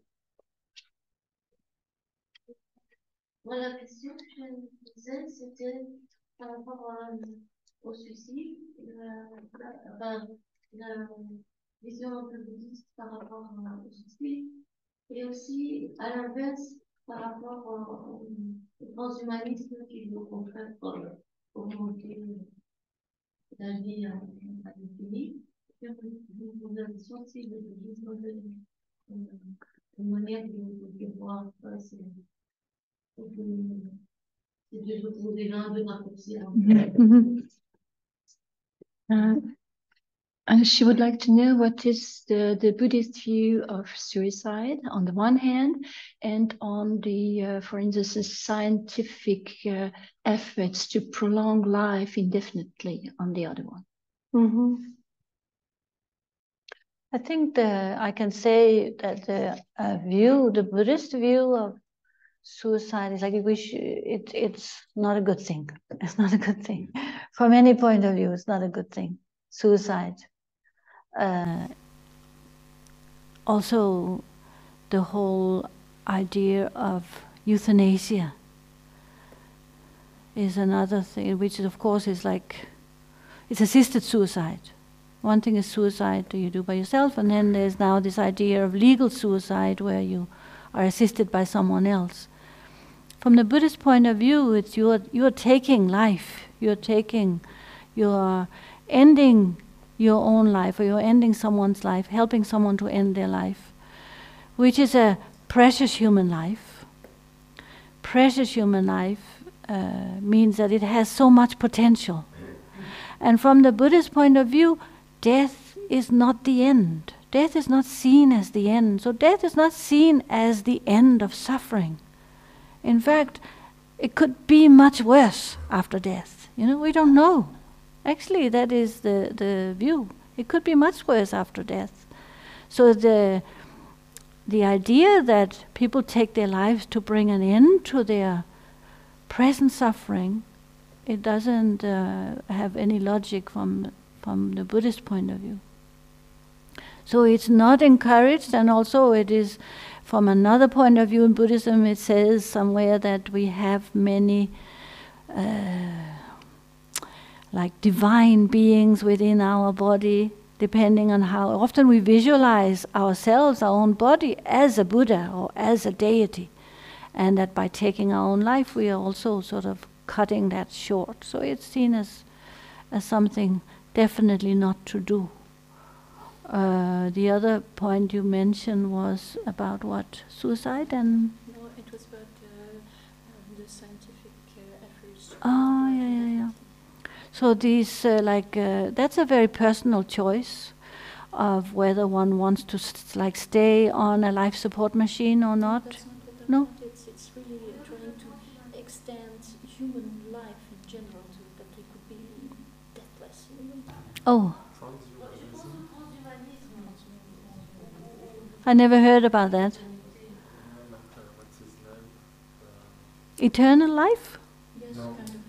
Who wants to prolong life by using 200 years. By devices, how is it called? different devices into the cause and into the body. It's to use the technology to put devices into the body to prolong the heart or the different functions of the body. All right. Transhumanism. Right. Well, I mean, that sounds like a bit far-fetched, but But the point is, if we haven't tamed our mind, never mind how long our body stays here, we're not going to be happy and content. Even if we stay here 200 years and our mind is confused and all over the place, it's not going to do any good. But I don't think that's the majority. Attends, je traduis d'abord. Donc, il y a la question, vous l'avez entendue, et d'un point de vue bouddhiste, le suicide n'est pas considéré comme quelque chose de positif. Il s'agit de prendre une vie. De même, l'euthanasie, qui est considérée comme un suicide assisté, ce n'est pas encouragé d'un point de vue bouddhiste, parce qu'en fait, c'est supprimer, c'est tuer une précieuse vie humaine avec énormément de potentiel. Et aussi d'un point de vue bouddhiste, la mort n'est pas la fin de nos souffrances. Qui sait, après notre mort, ça pourrait être même bien pire, on pourrait souffrir encore plus. Donc, d'un point de vue bouddhiste, ce n'est pas logique. Et ce n'est donc pas encouragé. En plus, dans le Vajrayana, on se visualise souvent dans les pratiques comme des divinités ou avec en soi des différentes divinités. Et par le suicide, à ce moment-là, on tue en quelque sorte toutes ces divinités dans notre corps, donc ce n'est pas encouragé. Quant au transhumanisme et à la prolongation de la vie humaine, même si on prolonge notre vie de manière indéfinie, tant qu'on n'aura pas dompté notre propre esprit, on sera toujours soumis à la souffrance, et donc c'est prolonger notre souffrance indéfiniment aussi. Who's next? I have my own question, but I have another question following this one of suicide. I can totally understand what you said, you answered. But in my mind came that picture, that image of in the Vietnamese war a long time ago. There were this monk. Immolation, self-immolation, where they burn themselves, yeah. It was very wild. Also in Tibet. This also happened in Tibet, yeah. So the monk would burn themselves as protest. Yeah, this is not recommended. Even His Holiness Karmapa, he made an announcement when that started. That is quite a while, in the 60s or 70s or something, in Vietnam with Thich Nhat Hanh's group, and also in not so long ago, like 10 years ago or more, in Tibet, because the Tibetans were protesting so against the conditions there. His Holiness Karmapa made an announcement, and he said something like, "Oh, the Tibetans, there are so few of them, and they're so very precious. They must not, they must not do that." It was his way of trying to stop it. It is very sad. It is not the way to go about it, to take your own precious life. Sometimes people do things out of desperation. Et donc la remarque, c'était que je comprends vraiment bien ce que vous venez d'expliquer à propos du suicide, mais que pensez-vous, par exemple, de l'auto-immolation par le feu de ce moine vietnamien dans les années 60, au moment de la guerre du Vietnam, ou plus récemment, il y a une dizaine d'années, la même chose s'est passée au Tibet, un moine s'est aussi immolé par le feu. Et quoi? Des centaines. Ah bon? Ouais. J'ai zappé l'information.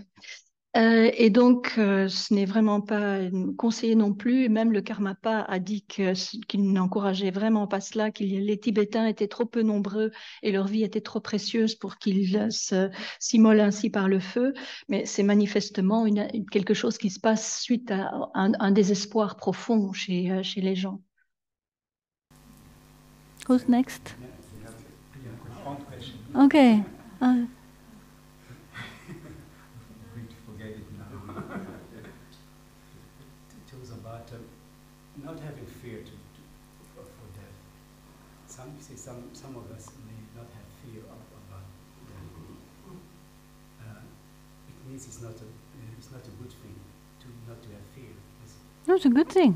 It's a good thing. It's a good thing not to have fear. Yeah, and I think people who have strong faith have less fear. No, I think it's a very good thing. I think all I was saying was that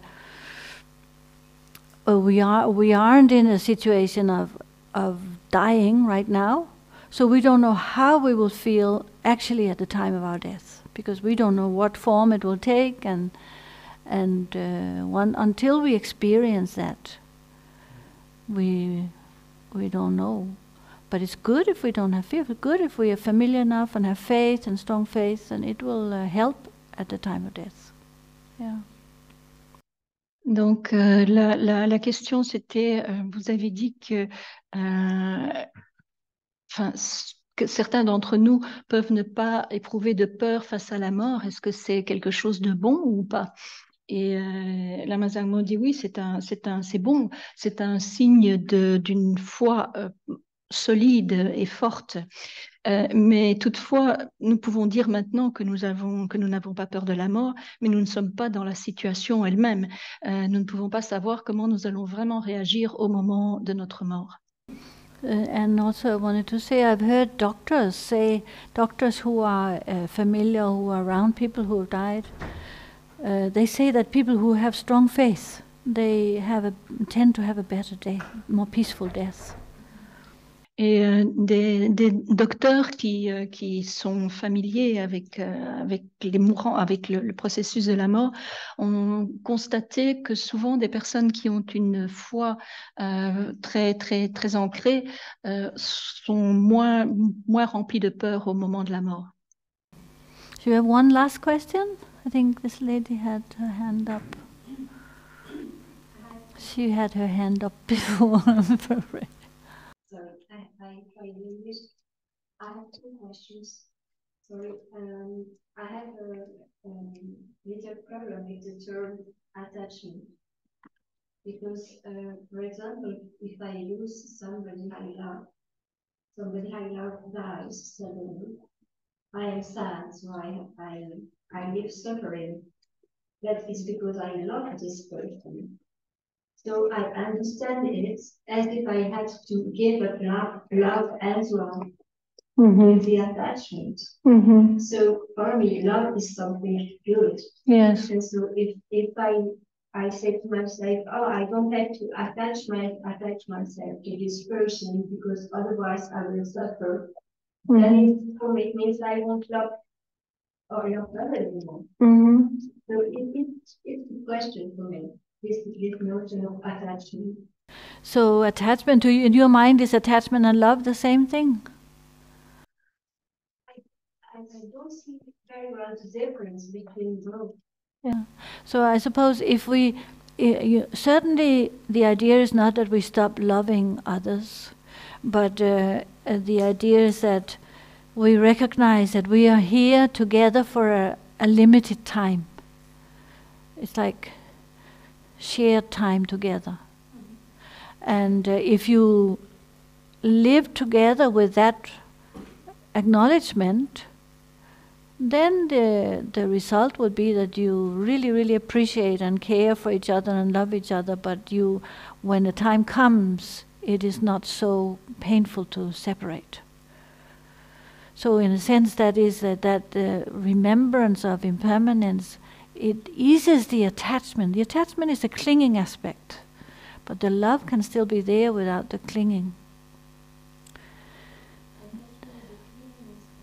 Yes, it's like the part of it, the part that wants something from it for myself. It's the attachment is the goodness that I get from the situation. That's what creates attachment. But you can still love the person. Attachment is linked with ego.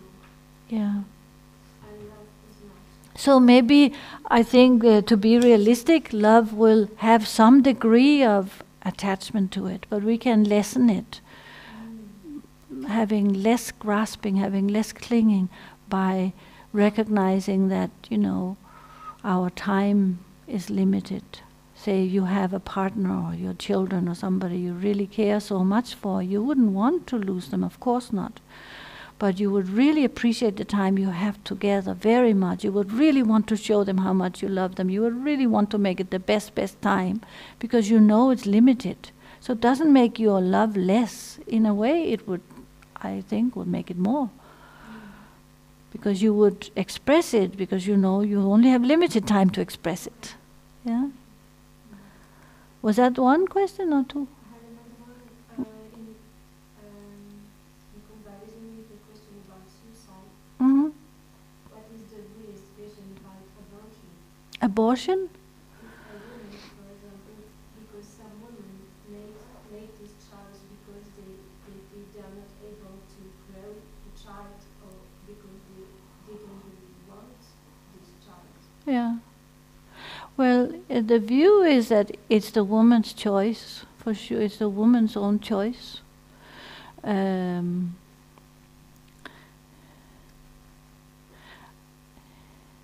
don't know if there, I don't know if there is a Buddhist view as such expressed, but I know that Akong Rinpoche, sometimes I know that he recommended, I know a few women he recommended, well, you could have the child and you could abort, you could have abortion.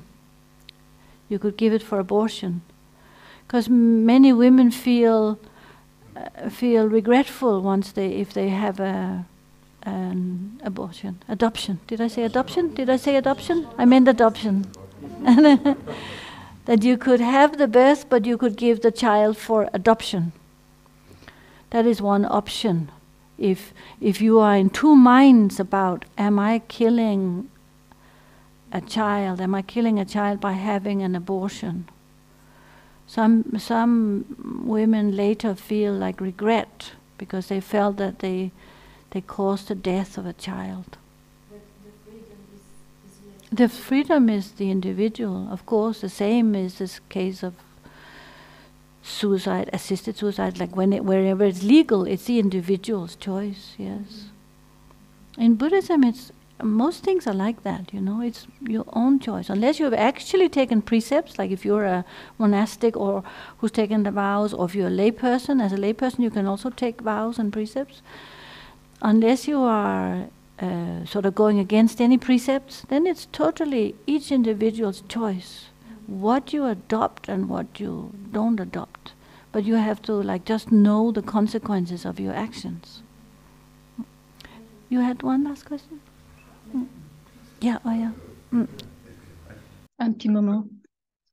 Donc, il y avait deux questions. La première, c'était à propos de l'amour et de l'attachement. Donc, vous dites, et si je perds quelqu'un que j'aime énormément, je vais me sentir triste. Et est-ce que je dois me diminuer cet amour pour ne pas me sentir triste parce que j'ai perdu quelqu'un de proche? C'est comme si je devais diminuer mon amour et comme si je devais ne pas m'attacher à quelqu'un. Et est-ce que l'amour et l'attachement, mais Lama Guélongma Zangmo, est-ce que Zangmo, j'y tiens, hein, j'y tiens. Sorry. Yes, I'm so sorry. Est-ce que l'amour et l'attachement sont la même chose? Et Madame disait que je ne vois pas beaucoup de différence entre les deux. Et en fait, l'idée n'est pas d'arrêter d'aimer les autres, au contraire, mais de reconnaître qu'on a un temps limité à passer ensemble et vraiment apprécier à ce moment-là le temps qu'on peut passer ensemble. L'attachement, c'est l'aspect saisi qu'il y a dans l'amour. C'est ce que l'on veut pour soi, ce que l'on veut tirer de l'autre pour soi-même. Alors que l'amour, c'est vraiment par rapport uniquement à l'autre. Donc, si on peut diminuer un petit peu, il faut être réaliste. À notre niveau, on a tous une part d'attachement. Quand on aime quelqu'un, il y a toujours une part d'attachement, mais on peut s'efforcer de diminuer progressivement cette part d'attachement. Et ici, le conseil, c'est simplement d'essayer de reconnaître que la vie est impermanente et que nous avons peu de temps à passer ensemble, et cela va donner encore plus de valeur à ce temps qu'on peut passer ensemble. On va essayer d'en tirer vraiment le meilleur parti. La deuxième question était liée aux questions de suicide et d'euthanasie. Quelle est la position bouddhiste au niveau de l'avortement? Alors, bon, il n'y a pas vraiment de position bouddhiste au sujet de l'avortement, mais par contre, Akong Rinpoche a conseillé parfois à certaines femmes qui souhaitaient avorter, qui ne voulaient pas garder l'enfant, de donner naissance à l'enfant, mais de le donner en adoption. Et parce que parfois, les femmes qui venaient le trouver n'étaient pas tout à fait sûres. Et peut-être que plus tard, elles auraient pu développer le regret d'avoir éliminé un être vivant. Mais bien sûr, c'est une question de choix et de liberté individuelle. Et dans le bouddhisme, tout est un peu comme ça. Tout est une question de choix individuel, à moins que vous n'ayez pris des vœux particuliers. À ce moment-là, ou des vœux ou des préceptes, il est à ce moment-là souhaité de respecter ces vœux, de ne pas aller à l'encontre des préceptes qu'on a adoptés. Mais sinon, tout dans le bouddhisme est une question de liberté et de choix individuel. Okay, so then that's just one question. You can only have one. No more, no two questions, only one. Donc, juste une dernière question. J'accompagne les personnes en fin de vie, en stade palliatif. Et hier, au Café de la Mort, on s'est réunis, il y avait une question qui concernait mourir dans la dignité. En Occident, on entend beaucoup de personnes qui associent mourir dans la dignité à la décision de l'euthanasie. Et vous voulez savoir comment accepter ça, parce que voilà, j'ai des personnes, des patients, et même des personnes dans le médical qui m'ont raconté que c'est des fois très paisible, en tout cas pour le patient, et ça peut être très dur et très difficile pour l'équipe médicale. Quel est le propos, en sachant que je suis pratiquant et que je suis des fois très embêté par rapport aux différents rêves. He works with accompanying dying people and also in palliative care. And there's this question that's much talked about in the West about dying with dignity, which is associated to euthanasia. And very often he sees patients or doctors who accept it, and patients may die very peacefully because they are well with the idea that they will be euthanized. Makes them very peaceful. But as a Buddhist practitioner, and it also sees doctors who are doctors or nurses who are not comfortable with that, and he himself, as a Buddhist practitioner, doesn't know very well, but sometimes he feels uneasy as well. So, if you have any advice or comment about it. Well, I personally would feel very uneasy with it also, for the reasons that we just talked about previously, but also because I think if it becomes a very accepted thing, then there is a certain pressure on the people who are ill and old. No, I mean not pressure from externally, but pressure from internally. If that situation can arise, that if I am very ill, if I am I have an illness that will be progressively worse and worse and worse, and my family are being more and more burdened by me being ill, then I might feel that I don't want to give that burden to my family. That's what I mean. And that is where I feel there's also a danger in having the possibility of euthanasia, is that it becomes more and more accepted that we just have to sort of weed people out when they are not. Why were you shaking your head? No, but what I was thinking is that if it comes from you, it can be compassionate for your family. If you know, for instance, that but both can. But I think that legally it is sufficiently framed for external pressure not to. But it's not external pressure; it's internal pressure by the person who is ill. That if I, for example, know that my family accepts euthanasia, my family feel it's okay to have euthanasia, but I don't feel it's okay, and I don't really want to go that path.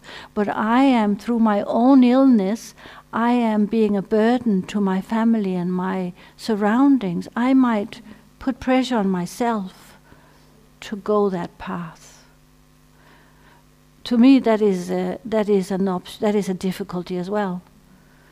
As well as we discussed that already earlier. It was kind of covered in the earlier question about suicide, no? But I think there are too many questions around it and too many uncertainties around it, I find.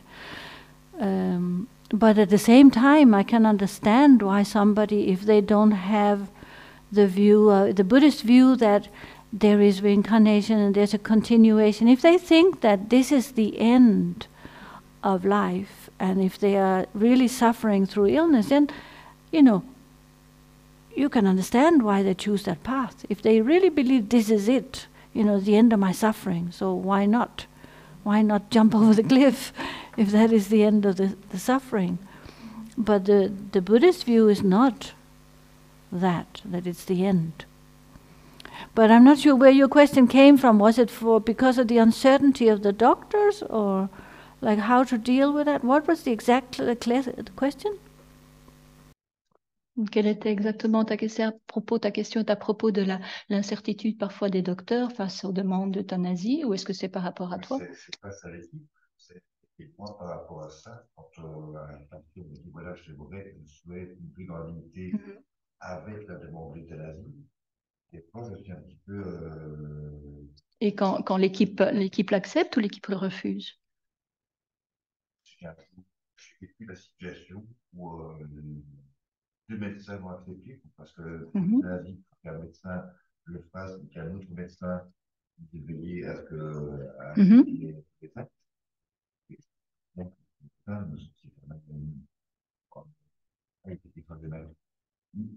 a compris qu'il avait apaisé quelqu'un. Médecin, c'est très difficile pour lui. Parce qu'il est conscient d'avoir apaisé quelqu'un avec quelque chose que nous va porter. No, it was about a doctor, the team with which she's working, and the doctor accepted to practice in euthanasia on a patient that was requesting it, and it was very peaceful and appeasing for the patient himself. He felt relieved, but the doctor himself at the same time felt he had helped someone to find peace in death, but he himself had a hard time living to what he had done. Yeah. So I think there are many questions around that whole issue of legal euthanasia, and for various reasons, it's a very complicated issue. We can see how it is a sort of maybe for some it is like a short-term solution almost for the situation of being very ill, but from the Buddhist view, it's not a long-term solution. And it creates conflicts if you are in that situation of having support to support someone to die, assisted suicide. But that is maybe a conflict that is sometimes part of being a doctor or a nurse or working in that profession. So you may not have a choice. Donc, d'un point de vue bouddhiste, ça peut être très, très, très difficile. Ce n'est pas conseillé parce que cela peut constituer un danger. Lama Zangmo dit, je comprends que parfois on puisse accepter parce que quelqu'un de très malade qui se sent, elle peut très bien comprendre la démarche que quelqu'un qui est très malade et qui sait que sa situation va aller de mal en pis et qui en plus se sent un poids pour ses proches, veuille soulager les proches en mettant un terme à sa souffrance qui de toute façon... et la mort va de toute façon arriver. Mais il y a quand même un danger qu'il y ait une espèce de banalisation de l'euthanasie qui fasse que la personne malade elle-même en phase terminale finisse par internaliser cette solution, et même si elle n'a pas vraiment envie d'être euthanasiée, la demande pour soulager ses proches. Et d'un point de vue bouddhiste, c'est un petit peu comme quand on parlait du suicide, ce n'est pas conseillé parce que d'un point de vue bouddhiste, la mort n'est pas la fin. Il peut y avoir des réelles souffrances, mais que ça ne va pas continuer plus tard. Et il y a trop d'incertitudes autour de cette question aussi pour les docteurs eux-mêmes. Mais d'un autre côté, ça peut faire partie des conflits qui sont au cœur même de ce genre de profession, comme d'être médecin ou infirmier, etc. C'est jamais noir ou blanc, il y a toujours des... Est-ce que moi, je dois accepter les... Oui, petite question. Oui, est-ce que je dois accepter les conflits? Oui, non, je sais. Est-ce que quand la passion me demande... I realize that the decay is done with compassion, but from the Buddhist view, it's still taking life anyway. But let's end it here. Shall we end it here?